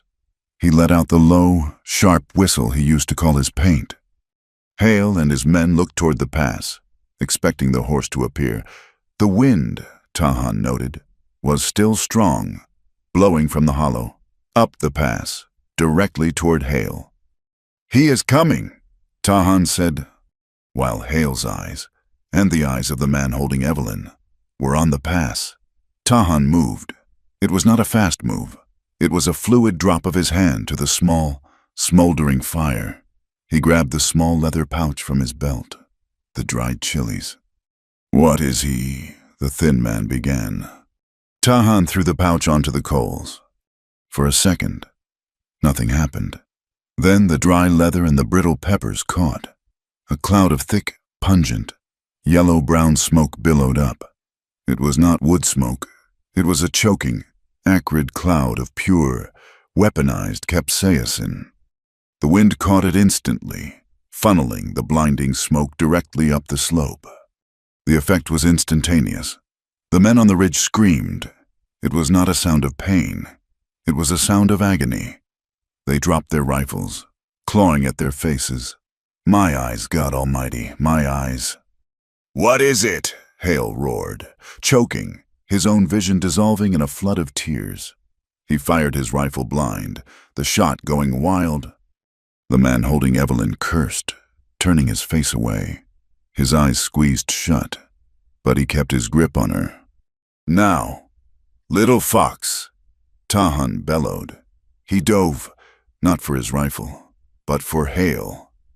He grabbed a heavy piece of firewood as he moved, a makeshift club. Hale, blinded, heard him coming. He dropped his rifle and pulled his knife, slashing wildly in the smoke. "I will kill you, you savage!" Tahan did not go for the knife. He ran past Hale, disappearing into the choking cloud, moving down the slick, muddy slope toward the dam, toward the main camp. Hale, coughing and spitting, stumbled after him, knowing Tahan was his only target. The battle had split. Above, Little Fox had grabbed his own rifle. He was exchanging shots with the remaining Triangle spur men, who were firing sporadically from the ridge. Evelyn was still on her knees, her guard temporarily blinded. His eyes clamped shut as he tried to wipe the fire from them. "You stay put, you—" he gasped. Evelyn did not hesitate. Her hands were bound, but her teeth were free. She lunged forward and bit down on the man's hand, his grip on her arm. She bit with all the terror and fury in her, her teeth sinking to the bone. He shrieked, a high, thin sound, and his hand flew back, releasing her. He raised his fist to smash her face, but she was already moving. She scrambled, still on her knees, toward a pile of construction supplies. Her eyes landed on a heavy iron saddle hook. She grabbed it, the cold metal a solid, terrible weight in her bound hands. The man, howling, wiping blood and tears from his face, turned back to her. "You little—" She swung the hook, a desperate, two-handed arc. It connected with his knee. The sound was a wet, sickening crunch. He collapsed, screaming, clutching his shattered leg. A second man, recovering from the smoke, staggered into view, his rifle coming up. He aimed it directly at Evelyn. She froze, the hook useless, her life over. A single shot cracked from the ridge above. The man spun, a look of surprise on his face, and fell backward. "Little Fox." "Evelyn, the horses, they are here." He was riding. He had circled around during the chaos and retrieved the horses. He came thundering down the slope on his pony, leading Tahan's paint and her mare. He swooped past the man Evelyn had crippled, his face a grim mask of war. "Grab on!" he yelled, holding out his arm. She ran, her hands still tied, and grabbed his forearm. He hauled her up, pulling her clear of the ground, half carrying her as he rode, shielding her with his own body as bullets from the camp below began to whine past them. Down at the springs, the fight was more primal. Tahan faced Hale on the muddy, half-finished earthwork dam. The ground was slick, treacherous.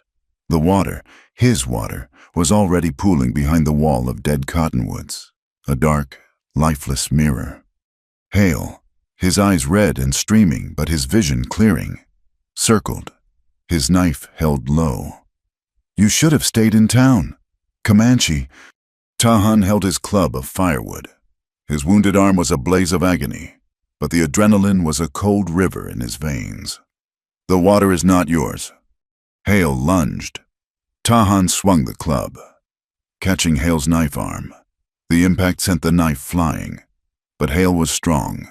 He crashed into Tahan, his weight carrying them both down into the sucking mud. They rolled, punching, gouging. This was not a fight. It was a brawl. Hale was heavier, his fists like stones. He got on top, his knee grinding into Tahan's chest, his hands closing around Tahan's throat. "Pike sends his—" Hale gasped, squeezing. Tahan's vision began to gray. He could not breathe. He was pinned. With his last strength, he hooked his leg around Hale's, finding purchase in the mud, and twisted. A desperate, violent move. Hale was thrown off balance. His grip loosened. Tahan squirmed free, gasping. Coming up onto his knees, Hale charged again, this time unarmed. A bull roaring in for the kill. Tahan did not try to meet him. He ducked low, grabbing Hale's arm as he passed, and used the gunman's own momentum to spin him, slamming him face first into the hard-packed clay of the new dam. Hale hit with a sickening thud and lay still. Tahan, breathing in harsh, ragged gasps, pushed himself to his feet. He had won. He had not killed him. He had simply ended him. He heard the thunder of hooves. He heard Evelyn scream his name. "Tahan." He turned, a grim, exhausted smile touching his lips. He saw her, riding with Little Fox, safe. He saw the water, and he looked at the ugly, scarred earthwork that held it captive. Suddenly, a new sound, deeper than gunfire, rumbled from beneath his feet. A low, muffled boom. The ground shuddered. Tahan stared, stunned, at the base of the dam. A geyser of mud, rock, and water erupted from the earth. Severo. The blasting powder, the smith must have followed them, taken the long way, and set his charge. The dam wall held for a long, groaning second. The pooled water pressed against it. Then, with a sound like a giant tearing the world in half, the earthwork gave way. The water of Cottonwood Springs, the life of his people, burst free. It was not a flood. It was an avalanche of pure, roaring life. It surged forward, a brown, angry torrent, 10 feet high. It smashed into Pike's camp with the force of a locomotive. Tents, wagons, tools, the felled trees, the stacks of supplies, all were swept away in a single, terrifying, cleansing wave. The illegal work was obliterated. Pike's men, those not swept away, were screaming, scrambling for high ground. Their fight forgotten, their fortress was gone, destroyed by the very thing they had tried to cage. Tahan. Evelyn was sliding from the horse, running toward him, her hands still bound. He turned to her, the smile still on his face. He watched the water. "It is free," he said. Then she saw his face. It was not muddy, it was pale, a ghostly gray under his skin. He looked down at his shoulder, his left shoulder. A dark, spreading stain was soaking his shirt. During the fight, a bullet, or Hale's knife, he did not know. It was high, near the collarbone, a bad wound. He swayed. He looked at the free, roaring water. Then he looked at her. "Evelyn," he whispered. He crumpled, collapsing into the mud. "No!" she screamed, a sound torn from her soul. She ran, sliding, falling, catching herself, until she reached him. She cradled his head in her lap. "Little fox! The bandages, get the bandages!" He was breathing, but it was a shallow, faint rasp. His eyes were closed. She fumbled with her bound hands. "The rope, cut the rope!" Little Fox was beside them, his face a mask of terror. He slashed the rope on her wrists with his knife. She ripped open Tahan's shirt. The bullet hole was small and dark, and it was bleeding, a steady, pulsing flow. She pressed her hands to the wound, trying to stop the blood, trying to push her own life into him. "Stay with me," she commanded, her voice breaking. "You cannot leave. Do you hear me? I will not let you." She looked at his face, so still. The lines of pain eased in unconsciousness. The fear she felt was a cold, black ocean, a terror that went beyond anything she had ever known. It was not the fear of a captive. It was the absolute, hollow terror of loss. In that moment, her hands covered in his hot blood, the roaring river a backdrop. She knew. The paper, the protection, the shame, the honor, it was all just noise. This man, his life, was now her own. She loved him. The realization was as violent and as liberating as the water bursting its dam. "You stay," she whispered, her tears washing trails in the mud on her face. "I chose you, Tahan. You do not get to leave." Hale groaned from the mud, stirring. Little Fox, his face grim, walked over. He picked up Hale's pistol, checked it, and then used the same rope that had bound Evelyn to tie Hale's hands. Tight. "He is finished," the boy said, his voice flat. Evelyn's mind, sharp with adrenaline, remembered. The lockbox, her hand stained red. She went to the unconscious gunman. She searched his pockets, his vest. There, on a chain around his neck, tucked under his shirt, a small, heavy iron key. "The key," she breathed, holding it up. "Little Fox, we have the key." A low rumble filled the air. It was not the river. It was thunder. Dark, bruised clouds were rolling in, covering the sun. Tahan's eyes fluttered. He looked up, his gaze finding her. "Evelyn." "I am here," she said, her voice thick. "I am here. The water is free, and we have the key." He nodded, a tiny, pained movement. Little Fox suddenly stiffened. He stood, looking north, not at the camp, but at the high, distant ridge that marked the far side of their valley. "Tahan," he said, his voice suddenly breaking, soft with awe. "Look!" On the highest peak, a pinprick of light flared, then another, beside it, a signal fire. Tahan turned his head, a slow, agonizing movement. He saw it. "They see," he whispered, a faint smile touching his lips. "The band, they see the water. It has returned." The thunder rolled again, a long, deep drumbeat over the valley, and the first clean drop of rain fell, landing on Tahan's face. The ride back to Fort Ellison was a blur of misery. Severo had met them near the pass, as planned, his face grim as he took in the scene. Tahan, half-conscious, bleeding, Hale, bound and sullen, the water roaring free. He had a small buckboard wagon hidden in a ravine. They loaded Tahan into the back, Evelyn climbing in beside him, her hands pressed tight against the makeshift bandage on his shoulder, trying to staunch the blood that pulsed with every jolt of the wagon.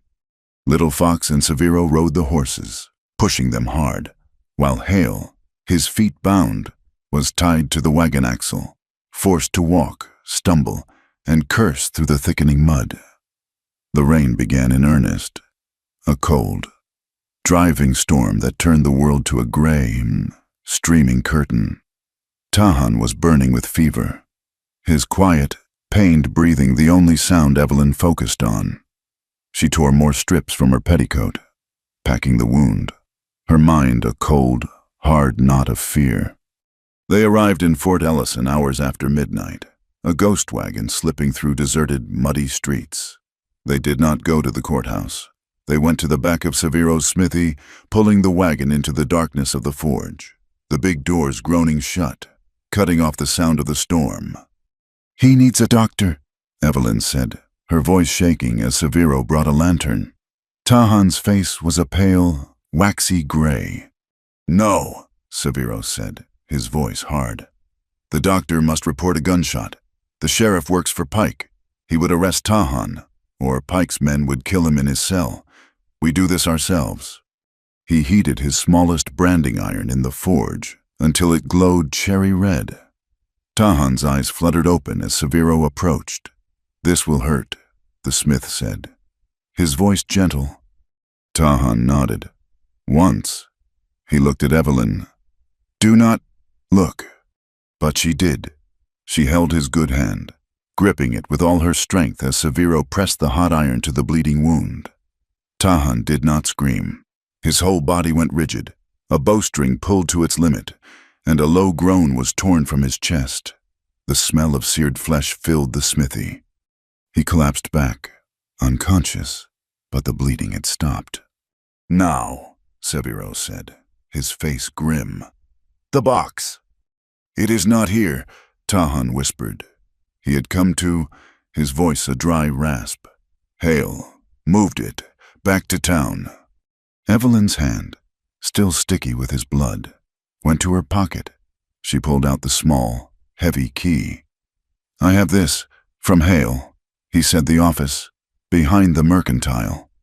"The records warehouse," Severo breathed. "Pike's heart, all his paper." "We go now," Tahan said, trying to sit up. He fell back, a wave of dizziness and pain washing over him. "You will not," Evelyn commanded. She stood, her legs trembling but her voice iron. "You will stay. You will live. Little Fox and I will go." "No, it is locked, guarded," Severo said. "And you do not know the town. I will go. Little Fox, you stand guard. Evelyn, you watch him, and him." He jerked his head at Hale. "Who was tied to the anvil?" "I am going," Evelyn said. "I am the only one who knows what to look for. The forged contracts, the bribe lists. I am his wife. It is my right." Severo looked at her, at the blood on her dress, the fire in her eyes. He nodded. "Then we go together." The rain was a solid wall, turning the street into a river of mud. They moved like shadows, keeping to the alleyways. The records office was a small, stout brick building behind the main Pike mercantile, dark and silent. A single lock stood on the heavy door. Evelyn slid the key into the lock. Her hand was shaking so badly she could barely turn it. Severo put his hand over hers, steadying her, and twisted. The tumblers clicked, a sound that seemed as loud as a gunshot in the night. They slipped inside. The air was dry, still, smelling of old paper, ink, and the faintest scent of mice. Severo lit a tiny, shielded lantern. Rows of shelves stretched into the darkness, filled with ledgers and boxes. "It will be the metal box," Evelyn whispered. "The one from the tent." She saw it, on a large desk at the far end of the room. It was bigger than she remembered. She tried the key. It fit. She turned it, and the heavy lid creaked open. It was full. Ledgers, bundles of paper tied with ribbon, maps. "Hurry!" Severo urged, watching the street through the grimy window. Evelyn's fingers flew. She was not just a teacher. She was an accountant's daughter. She knew paper. She saw the map of Cottonwood Springs, with a red line marking a proposed pipeline to the railroad. She saw a thick document, Comanche Treaty Addendum, granting water rights. The signatures were crude forgeries. Names of elders she knew from Tahan were not there, replaced by marks, The price, $50 and 10 sacks of rotten flour. She dug deeper, a small, black ledger. She opened it. Her blood ran cold. It was a list of names and numbers. Sheriff Brody, Fort Ellison, $100. Oversight. Indian Agent Miles, Fort Sill, $200. Treaty access. It was all there. The entire conspiracy. "I have it," she breathed. "I thought I might find rats in my records." The voice, calm and amused, came from the doorway. Evelyn spun, her heart stopping. Everett Pike stood there. He was perfectly dry, his expensive suit untouched by the storm. He held a bright lantern, and behind him stood 2 uniformed soldiers, not deputies, their rifles held at the ready. "Mr. Pike!" Severo lunged, but one of the soldiers stepped forward and slammed his rifle butt into the smith's stomach. Severo folded, gasping. The wind knocked out of him. Pike smiled. "Stealing, Miss Hart. That is a federal offense, and you, Severo, aiding and abetting. A pity." His eyes moved past them, into the smithy, where Tahan was pushing himself into the doorway. His own rifle held one-handed, his face a mask of fevered agony. "Ah," Pike said, his smile widening. "The husband, come to protect his property." A soldier stepped forward, his target clear. Before Tahan could even raise the rifle, the soldier smashed the stock into his wounded left shoulder. Tahan cried out, a raw, broken sound, and fell to his knees. The rifle clattered on the stone floor. "Tahan!" Evelyn screamed, running to him. "Do not move," Pike commanded. The rifle muzzles of the 2 soldiers were steady, one on Evelyn, one on Severo. Pike walked into the room, stepping over Tahan as if he were a pile of rags. He nudged Tahan's leg with his polished boot. "You should have died in the hills. Comanche, you have cost me a great deal of money. My dam, my best foreman. And for what? A patch of mud."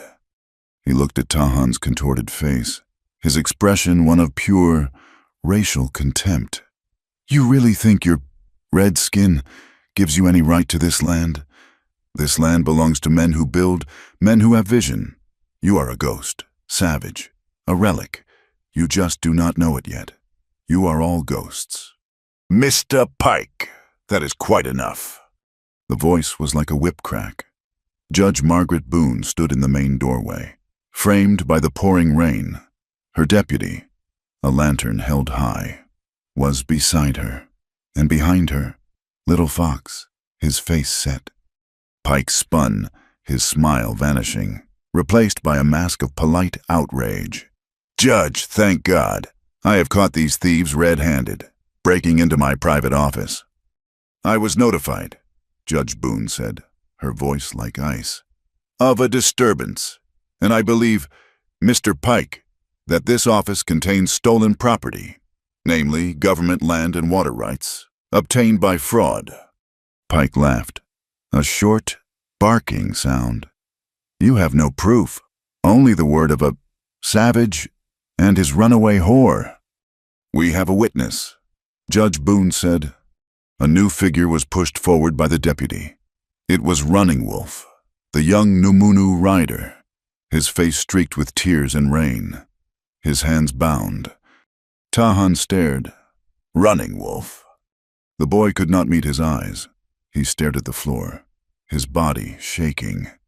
I told them." "Tahan," he whispered, his voice broken. "Pike's man. He came to the camp. After you left, he promised us flour, meat for the winter. He said you were bringing war on us. He gave me a gold coin. For my family." The betrayal hung in the air, thick and sick.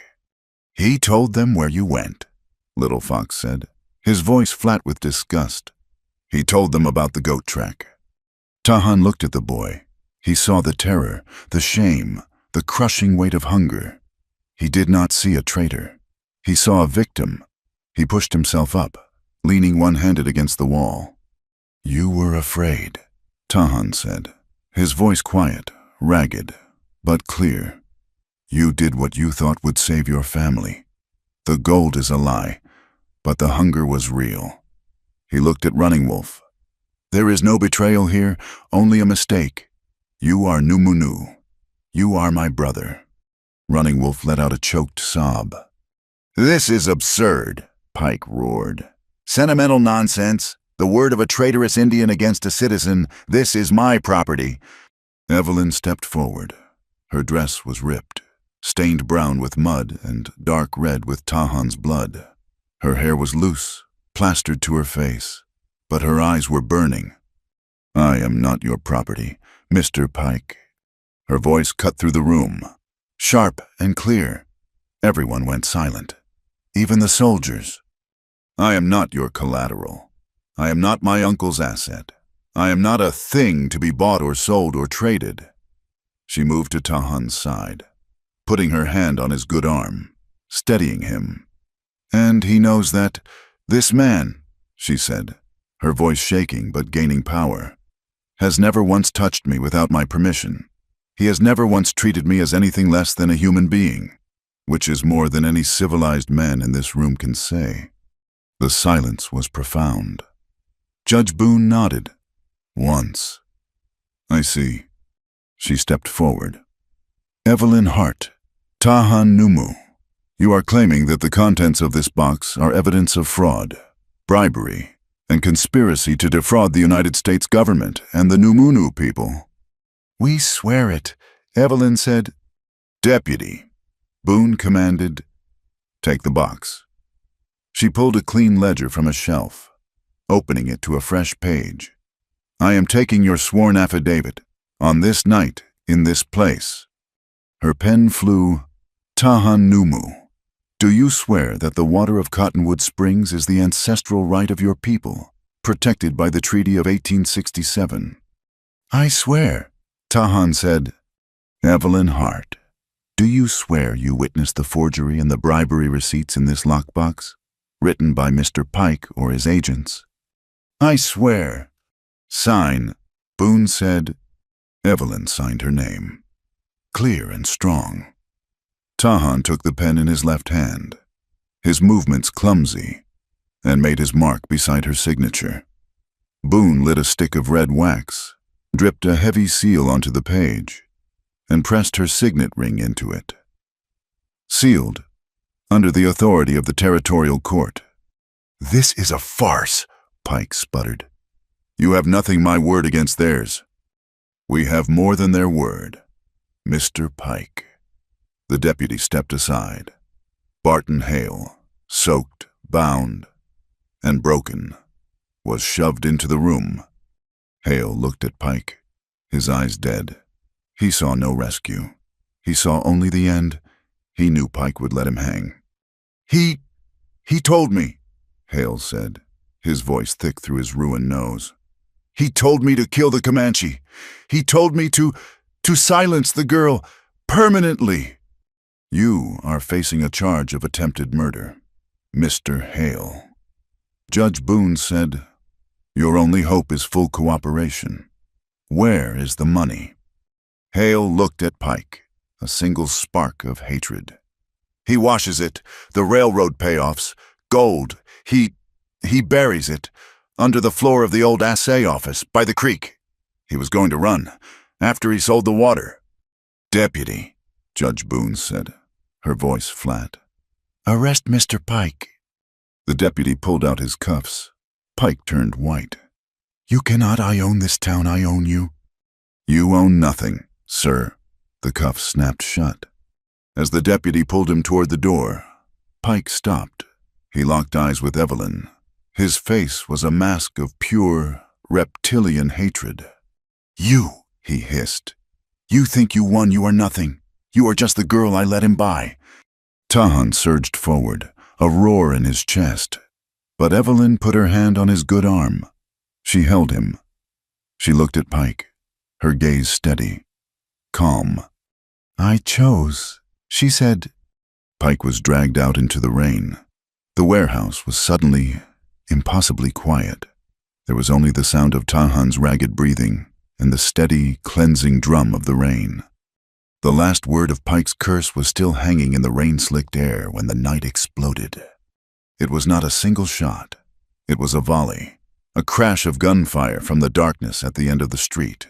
Glass shattered in the mercantile window. A bullet whined off the anvil where Hale was still tied, making the gunman scream in terror. "A triangle spur," the deputy yelled, shoving Pike hard toward the jailhouse. "They are freeing the boss." But they were not just firing. They were riding. A dozen men, maybe 15, spurred their horses into the main street, howling, their pistols blazing. They were not a disciplined unit. They were a drunken, leaderless mob, furious that their paymaster had been taken. A bullet tore through the deputy's leg. He went down, his rifle skittering across the mud. Pike, seeing his chance, broke free, scrambling into the dark alley between the mercantile and the assayer's office. "Severo!" Tahan roared. He was on his feet, his fever forgotten, his one good hand grabbing his rifle. "The church! Get them to the church!" The town erupted into chaos. Doors slammed, women screamed. Judge Boone, her face a mask of cold fury, dragged her wounded deputy behind a horse trough. She retrieved his shotgun. "The courthouse," she bellowed. "Barricade the courthouse." Severo grabbed Tahan, half lifting him. "You are in no shape." "I can stand." Tahan gritted, his face pale and slick with sweat and rain. He looked at Evelyn. "Go run." Evelyn did not run. She grabbed Tahan's other side, his good arm slung over her shoulder, taking his weight. "We go together." Little Fox provided cover, his Spencer rifle cracking, forcing two of the riders to scatter. They ran, a desperate, stumbling group, across the open street. Bullets tore the mud at their feet. They slammed through the heavy oak doors of the small stone church just as Severo and Little Fox hurled their weight against them, dropping the heavy iron bar into place. They were safe, but they were trapped. The church was dark, smelling of old wax, damp stone, and fear. A few women, the preacher's wife and the baker's daughters, were huddled in the front pews, weeping. "They cannot burn stone," Severo panted, checking the long windows. "But they can break the glass." "Then we make it a fort," said a new voice. An old man, his skin like dried leather, his hair in two long, graying braids, stepped from the vestry. He carried a carpenter's hammer. "2 logs," he said, nodding to Tahan. "I was fixing the roof leak. This is a bad night for it." 2 logs. Tahan greeted him, breathing hard. He leaned against the wall, the pain in his shoulder a white-hot fire. "The pews! We need barricades!" "Already done," 2 logs said. He pointed. The women, seeing the old Cheyenne carpenter take charge, had already helped him drag 2 of the heaviest pews, turning them on their sides to block the main doors, creating a second wall. "Evelyn," Tahan said, his voice tight. "The women, the back room, the vestry, tearcloth, we will have wounded." Evelyn nodded. Her fear was a cold, hard knot, but her hands were steady. She led the frightened women into the small room, pulling altar cloths and choir robes from a chest, tearing them into long, clean strips. Outside, the gunfire was continuous. The Triangle Spur men were riding up and down the street, shooting at the courthouse, and now, seeing where the fugitives had gone. At the church, stained glass exploded inward, showering the pews with colored fragments. "I need to see," Little Fox said. He looked up at the bell tower. A narrow ladder led into the darkness. "I can be their eyes." "It is a target," Tahan said, his voice a sharp command. "We are all targets," Little Fox replied, a new, hard maturity in his voice. He grabbed his rifle and was up the ladder before Tahan could protest. "Severo, the side door," Tahan ordered. "2 logs, the windows, block them." Tahan himself took a position near the front, his rifle resting on the back of a pew. He tried to aim, but the world was swimming. The fever was high, and his left arm was a useless, burning weight. "Tahan, you are bleeding again," Evelyn said, returning from the vestry. The cauterized wound had broken open from the run. "Later," he said. A man was hit in the street, a merchant, running from his store, clutching a cash box. He fell, crying out.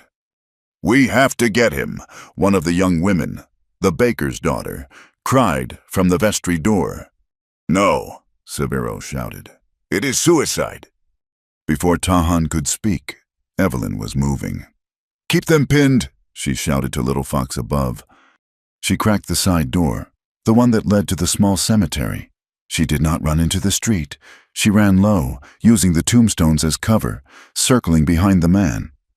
"Damn her," Severo hissed, providing covering fire from the window. Evelyn reached the man.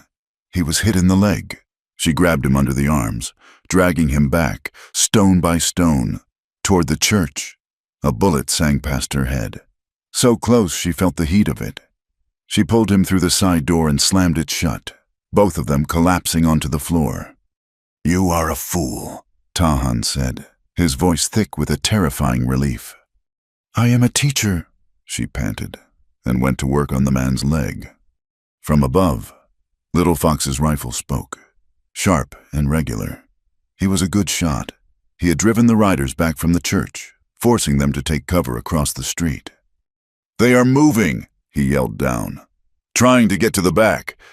He leaned out too far. A rifle shot, heavier than the others, cracked from the roof of the mercantile. Little Fox made a sound, a short, sharp grunt, and he fell, tumbling from the ladder, crashing hard onto the stone floor below. "Little Fox!" Tahan roared. He started forward, but his legs buckled. Evelyn was there first. The boy was conscious, his face twisted in pain. He was clutching his side. It burns. Evelyn." She tore open his shirt. It was a long, bloody graze, a deep furrow of torn flesh along his ribs. It was bad, but it had missed his lungs. "Get him to the vestry," she commanded Severo. They carried him. Evelyn laid him on the preacher's cot. "Pressure, hold this," she told one of the women. She looked around, frantic. There was no doctor, no medicine. Her eyes landed on a barrel in the corner. "What is that?" "Flour," the preacher's wife whimpered. "For the communion bread." Evelyn had a sudden, sharp memory, a story her grandmother had told her, from the old country, a battlefield remedy. She grabbed a handful of the fine, white flour. "What are you doing?" Severo asked. "Hold him," she said. She took a deep breath and packed the flour, hard, into the bleeding wound. Little Fox screamed, a raw, choked sound, and then his eyes rolled back. But Evelyn did not stop. She packed it tight, the white powder turning to a thick, dark red paste. She kept packing it until the bleeding slowed, then stopped. Then she took one of the long altar strips and bound his ribs, tight. "He will live," she said, her voice shaking. "He will live." The front doors of the church shuddered. A heavy thud. They were using a log, a battering ram. "They are coming in," 2 logs said, his voice calm. He held his hammer. Tahan stood. He was swaying. The fever, the blood loss, it was all catching up. He walked to the front, his rifle in his one good hand. The heavy bar was groaning, the wood splintering. "Get back," he told Severo. "The side. They will come from the side." The bar snapped. The doors burst open. 3 men spilled in. They were met by Severo, who swung a heavy iron candelabra like a club, and by 2 logs, whose hammer was a blur. 1 man went down. A 4th man, younger than the others, barely a boy, scrambled through a shattered window. He saw Tahan. He was 20 feet away. He raised his pistol, his eyes wide with fear and whiskey. Tahan had him. His rifle was up, the barrel centered on the boy's chest. It was an easy shot. He looked at the boy's face. He saw the terror. He saw the stupid, pointless rage. He saw himself, 16 years old, ready to die for a pride he did not understand. He saw Running Wolf. The boy fired. The shot went wide, smashing a plaster saint on the wall. Tahan did not shoot him. He lunged forward, using his one good arm, and swung the heavy rifle like a bat. He smashed the barrel, hard, against the boy's gun hand. The pistol flew. The boy cried out, clutching his broken fingers. He stared at Tahan, his face a mask of disbelief. He had been spared. "Get out," Tahan said, his voice a low growl. "Go home. This is not your death." The boy stared. Then he turned and scrambled back out the window, vanishing into the night. The fight at the door was over. Severo had a long gash on his arm, but the other two attackers were running. The shooting outside was changing. It was sporadic, confused. Then a new sound joined the night. It was not gunfire. It was a cacophony, a rhythmic, metallic clang, clang, clang. "What is that?" Severo panted. Tahan moved to the broken window. He looked out. The townspeople, the ones who had hidden, they were in the street. The baker, the livery owner, the old women from the hotel. They were not fighting. They were making noise. They were banging pots, pans, wagon wheels, anything. It was a defiant, furious, deafening sound. The Triangle Spur men were confused. They were gunmen, not soldiers. They were used to people running from them, not at them. As the riders wheeled their horses, the townspeople grew bolder. They started throwing things.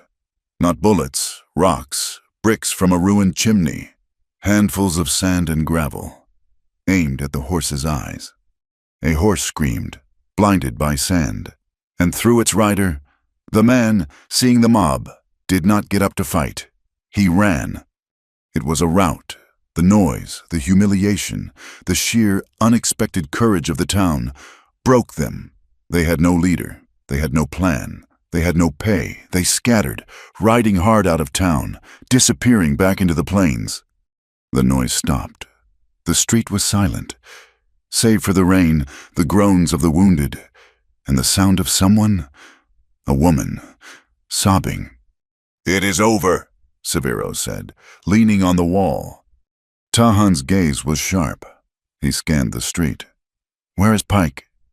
Judge Boone, her dress covered in mud, her face streaked with powder smoke, stalked out of the courthouse. She reloaded the shotgun. "The train station. He is not a fighter. He is a rat, and rats run for the sewer." The freight train was due. They cornered him on the loading platform, just as the long, dark shape of the train groaned to a halt, steam hissing in the rain. Pike was trying to open a boxcar door. Everett Pike, Boone's voice was the law. Pike spun. He was no longer the calm, smiling tyrant. His face was twisted, wet, desperate. "You cannot stop me. That train is federal property. You have no jurisdiction." Tahan, leaning on Severo, stepped into the light of the station lantern. He was a specter, his shoulder a mass of blood, his face gray, but his eyes were burning. Judge Boone did not raise her voice. She walked onto the platform, the rain dripping from her hat. She unfolded a piece of paper, the affidavit, the one Evelyn and Tahan had signed, the one sealed with her wax. "Mr. Everett Pike," she said, her voice cutting through the hiss of the steam. "I have here a legal, binding warrant for your arrest, issued by the Territorial Court, on charges of conspiracy, fraud, bribery, and 2 counts of attempted murder. You are coming to my jail." Pike looked at the paper. He looked at Tahan. He looked at Severo. He knew it was over. The paper had won. They were walking him back when they found him. Owen Doyle. He was hiding in an empty water trough, shivering. When he saw Evelyn, he burst into tears. He fell on his knees in the mud, clutching at her dress. "Evelyn, thank God you have to tell them it was not me. It was Pike. He forced me, the girl. The auction. It was his idea. I helped him. Yes, I admit it, I gave him access to the saloon records, but I had to please. Evie, I am your family. Evelyn looked down at the weeping, pathetic man who had sold her. She felt nothing. No anger, no pity, just a vast, cold emptiness. She pulled her dress from his grasp. No, she said, her voice quiet. You are not my family. She turned to Judge Boone. He is guilty, Your Honor. He confessed, but I do not want him in your jail. It is too crowded. What do you ask for, Miss Hart? The judge asked. The deed, Evelyn said. To the saloon, the building, the land it sits on. He will sign it over to me. For my school. Yes, anything, Doyle sobbed. The deputy shoved a wet transfer form at him. Doyle signed his name, his hands shaking so badly it was almost illegible. He got to his feet and ran, scrambling into the darkness.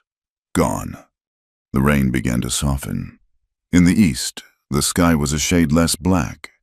A new sound started. Slow, then steady. Bong, bong, bong. Severo, his arm in a sling, grinned. 2 logs. He is ringing the church bell.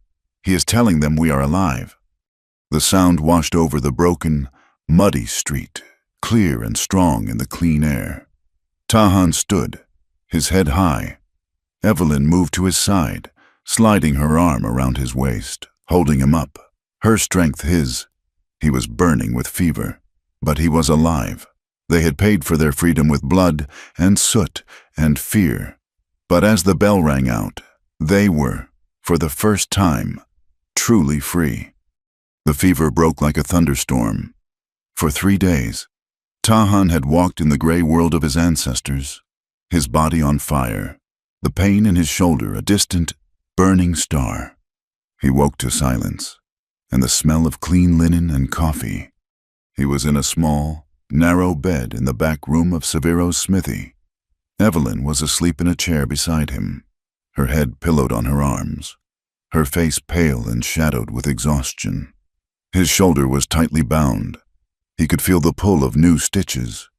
He was weak, but he was alive, and he was clean. The simple fact of it, the absence of mud and blood, felt like a miracle. While he had drifted, Evelyn had worked. She had walked to the saloon, the deed in her pocket. She had thrown open the bat-wing doors, and the town had stopped to watch. The building stank of stale beer, old sweat, and the sour ghost of her uncle's fear. She began by taking every bottle of whiskey from behind the bar, one by one, and smashing them in the muddy street. The sound was a crisp, satisfying punctuation. When she was finished, 2 logs, the old Cheyenne carpenter, appeared. He did not ask. He simply tipped his head. A school, he said. Needs benches. That bar is good hardwood. By the time Tahan was able to stand, leaning on a cane Severo had carved for him, the saloon was gone. The walls were whitewashed. The windows, once opaque with grime, let in the clean, hard light of the high plains. The long, sticky bar had been sawn, planed, and reassembled into 5 long, sturdy benches, a huge slate, donated by the mercantile's new owner, hung on the wall where the filthy mirror had been. Little Fox, his ribs bound tight, his arm in a sling, was her first official pupil. He came shyly, followed by his younger sister, then Mrs. Ruiz, the baker's wife. The woman who had started the banging of the pots arrived. She pushed her 2 sons, their faces scrubbed, into the room. They know how to bake, Mrs. Ruiz announced, her hands on her hips. They do not know how to read. This must be fixed. Evelyn stood before them. 4 children, 2 from the town, 2 from the band. She picked up a piece of white chalk. She drew a large, clear A. This, she said, her voice clear and strong in the quiet room, is A. She spoke the sound. Then she turned to Little Fox and his sister and said the word Tahan had taught her for antelope. The first bilingual school on the Llano Estacado was in session. They held the celebration at Cottonwood Springs. It was not a holiday. It was a feast of survivors, held 2 weeks after the fight. The raw, muddy scar of Pike's destroyed dam was still visible, but the grass was already returning. The water ran pure and bright. Severo roasted 2 goats over a long, slow fire, Mrs. Ruiz, who had decided she was in charge of all community functions, organized the town women. They brought baskets of cornbread, apple pies, and fresh butter. Tahan's band rode in from the high country. They came not as warriors, but as families. They brought smoked venison, dried wild plums, and roasted pecans. Mexican, Anglo, Comanche. They sat on blankets by the water that had almost been stolen from them all. They broke bread. Judge Margaret Boone rode out. She did not wear her black robes. She wore a practical split skirt and a clean white blouse. She watched the children, a dozen now, from both the town and the band, playing a loud, screaming game of tag by the water's edge. She found Tahan and Evelyn sitting together, sharing a plate. Tahan was still stiff, his arm in a sling, but the fever was gone, and his strength was returning. "The court," Judge Boone said, her voice holding the faintest trace of a smile, "likes to finalize its paperwork, Miss Hart." She handed Evelyn a folded, heavy document, tied with a ribbon. It was the deed, officially filed and stamped by the territorial seal. "The Fort Ellison School," the judge read, "is hereby chartered." Evelyn's hand trembled as she took it. She looked at the building that had been her prison, now her liberation. The judge turned to Tahan. She held a second, thicker packet. "Mr. Tahan, this is a federal injunction based on the Treaty of 1867 and the overwhelming evidence of fraud from Mr. Pike's lockbox." She spoke loud enough for the elders nearby to hear. "It recognizes the Numanu band's soul, traditional and binding right to the water of Cottonwood Springs, in perpetuity. Mr. Pike's lawyers have filed an appeal from the federal jail. They will lose." Tahan took the papers. He looked at the strange, black marks. It was the white man's power, the same power that had taken so much, and now it was returning what was his. The Fort Ellison Gazette printed the story 3 days later. Severo brought the paper to the schoolhouse, a wide grin splitting his face. He handed it to Tahan. Tahan spread the paper on a bench. He had learned to read the white man's language, but slowly, with difficulty. He sounded out the words of the main headline: "Pike conspiracy broken. Community. Cooperation. Secures land and water." He scanned the article. His eyes found his name. He read the sentence, his lips moving silently. The plan, led by local rancher Severo and Comanche leader Tahan, was... He stopped. He read the words again. Comanche leader. Not savage, not renegade, not buck. He looked down the column. The reporter described the fight in the street, calling the town's defense an act of unified heroism. He looked up, his eyes meeting Evelyn's across the room.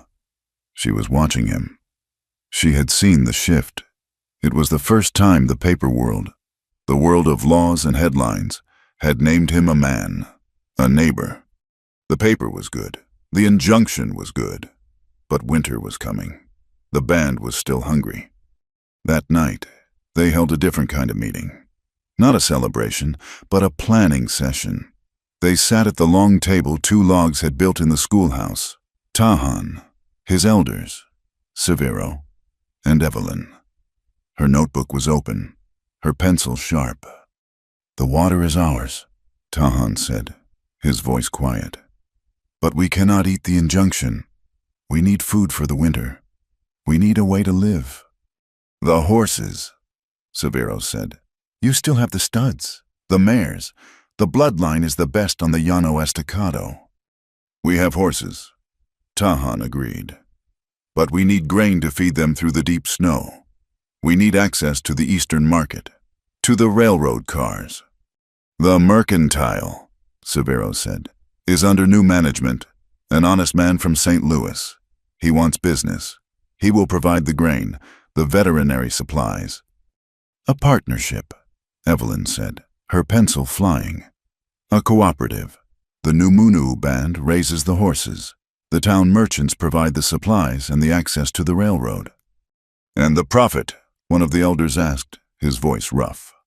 The profit, Evelyn said, looking him directly in the eye, is split 50-50, transparently, on paper. Tahan looked at Severo. The smith nodded. He looked at the elders. They nodded. It was not charity. It was not a handout. It was a shared rope. It was a future. They rode out to the springs as the sun was setting.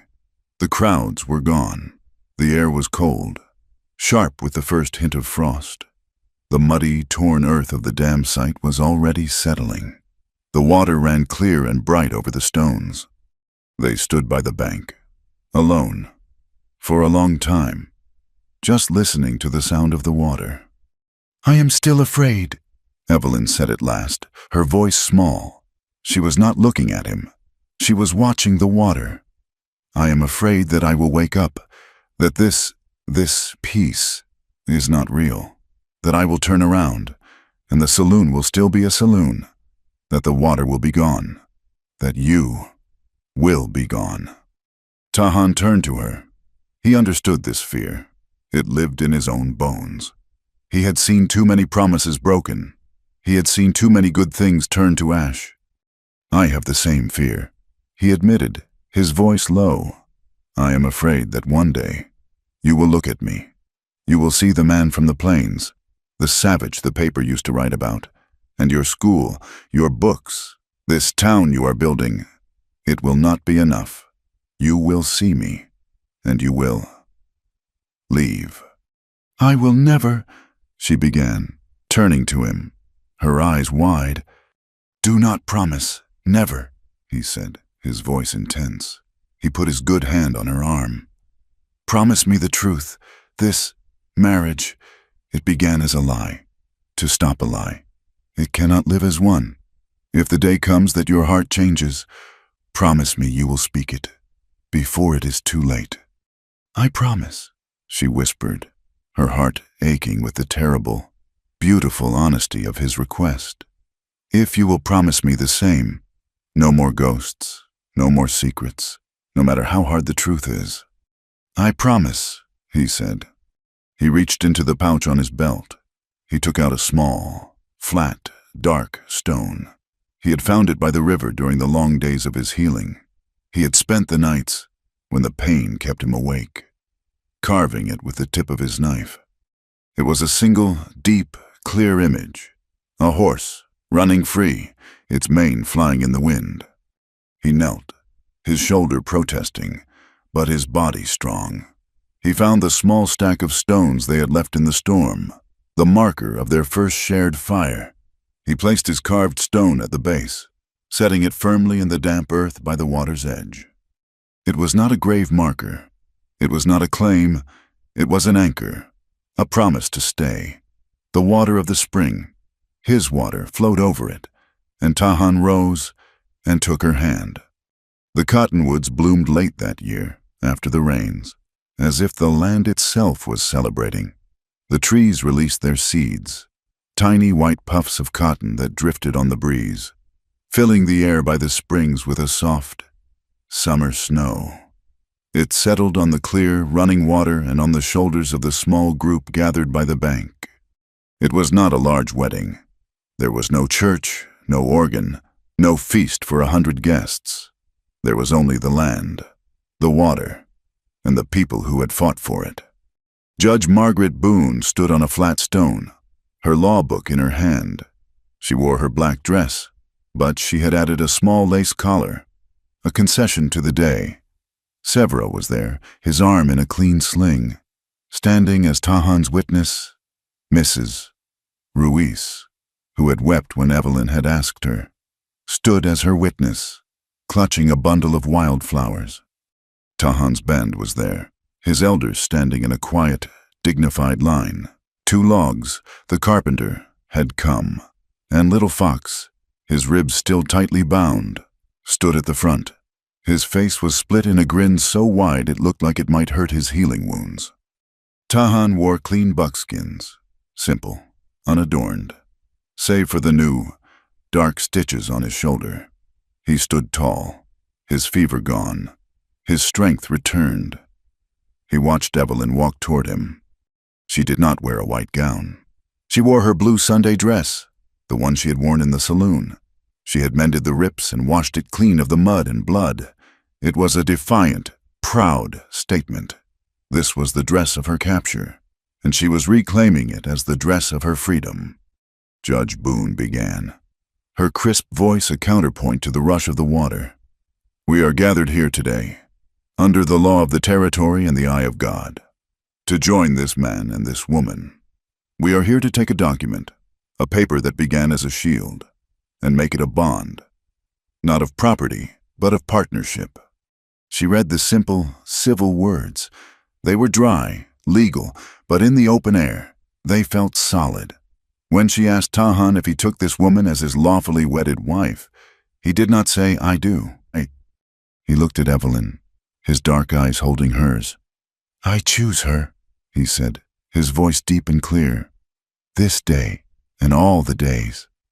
When the judge asked Evelyn, she smiled, her eyes shining. I choose him, this day, and all the days. Then, by the power vested in me, Judge Boone said, I pronounce you husband and wife. But it was not over. An old Numunu elder, a man whose face was a map of the plains, stepped forward.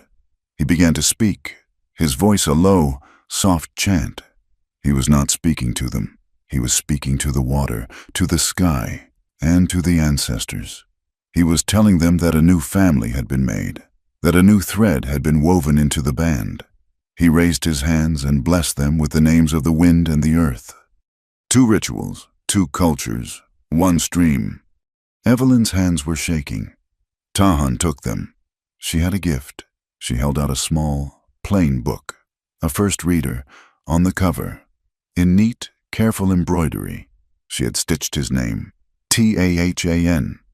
This, she said, her voice thick, is for the lessons we will write together, our future. He took it with his left hand, his good hand, his touch reverent.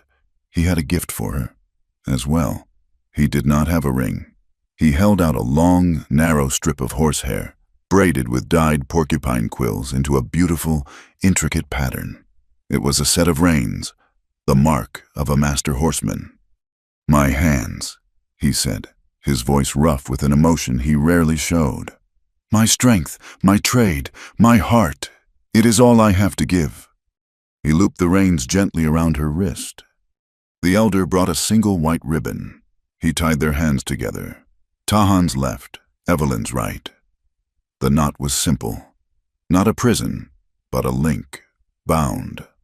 The first person to hug them was Little Fox. He threw his good arm around Tahan, and then, surprising himself, he hugged Evelyn tight. You are my sister now, he whispered, his voice cracking. And you are my brother, she whispered back, her eyes closed tight. Little Fox stepped back, trying to regain his dignity. He looked at the schoolhouse, then back at Tahan. It is a good arrangement, he announced, his voice loud. Now, I am a student, but I am also. He puffed out his chest. The head stable manager for the new Comanche cooperative horse program. It is a very important job. Evelyn laughed. And who appointed you? I did, Tahan said, a rare, bright smile lighting his face. He is the only one who can read the feed orders and break a wild horse. It is a strange school. Little Fox grinned. The only one on the plains with a real blackboard on one wall and a saddle hanging on the other. I think I will like it. The news of the rest of the world filtered in slowly. On the back of the train that no longer seemed a threat, Everett Pike had been taken east, to a federal courthouse. His lawyers, paid with the last of his hidden gold, argued that the territory had no jurisdiction. But the evidence from the lockbox, the bribery, the mail fraud, the conspiracy, was ironclad. He would not be returning to the Llano Estacado. Barton Hale, in exchange for his testimony, had his sentence reduced to 10 years. He was sent to a hard rock prison in the east, a cage of stone for a man of the plains. Owen Doyle was never seen again. He had vanished into the west, a ghost of a man, leaving behind nothing but a profound, quiet relief. The saloon was now, truly, just a memory. The next dry season came, but it was different. The fear was gone. The new, honest merchant at the Mercantile honored the partnership. Grain wagons rolled out to Tahan's camp, and long, strong lines of horses. Tahan's paint bloodline were led to the railroad cars, their flanks stamped with the cooperative's new brand, a simple circle, representing the springs. The train whistle was still a lonely sound, but it was no longer a threat. It was the sound of the outside world. It brought new books for Evelyn's school, which now had 20 children, sitting on benches Tahan and 2 logs had built. It brought glass for the windows, and seed for the new gardens. It was a line, not of conquest, but of connection. That evening, Tahan and Evelyn walked to the springs. The air was cool, the sky a deep, bruised purple. The cottonwoods were green, their leaves rustling in the wind. The schoolhouse was dark and quiet, as was the town. They stood by the bank, at the place where Tahan had laid the carved stone, the place where Judge Boone had bound their hands. Evelyn knelt.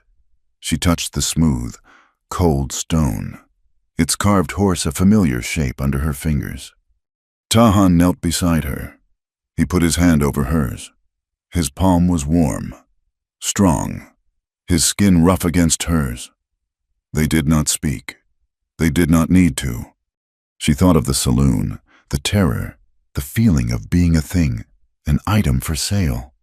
"You know," she said, her voice a whisper, "he was wrong. Pike, I was not a thing to be bought. I was not even a person who was rescued." He looked at her, his dark eyes quiet in the dusk. "I was a person who was chosen," she said, her voice clear and strong.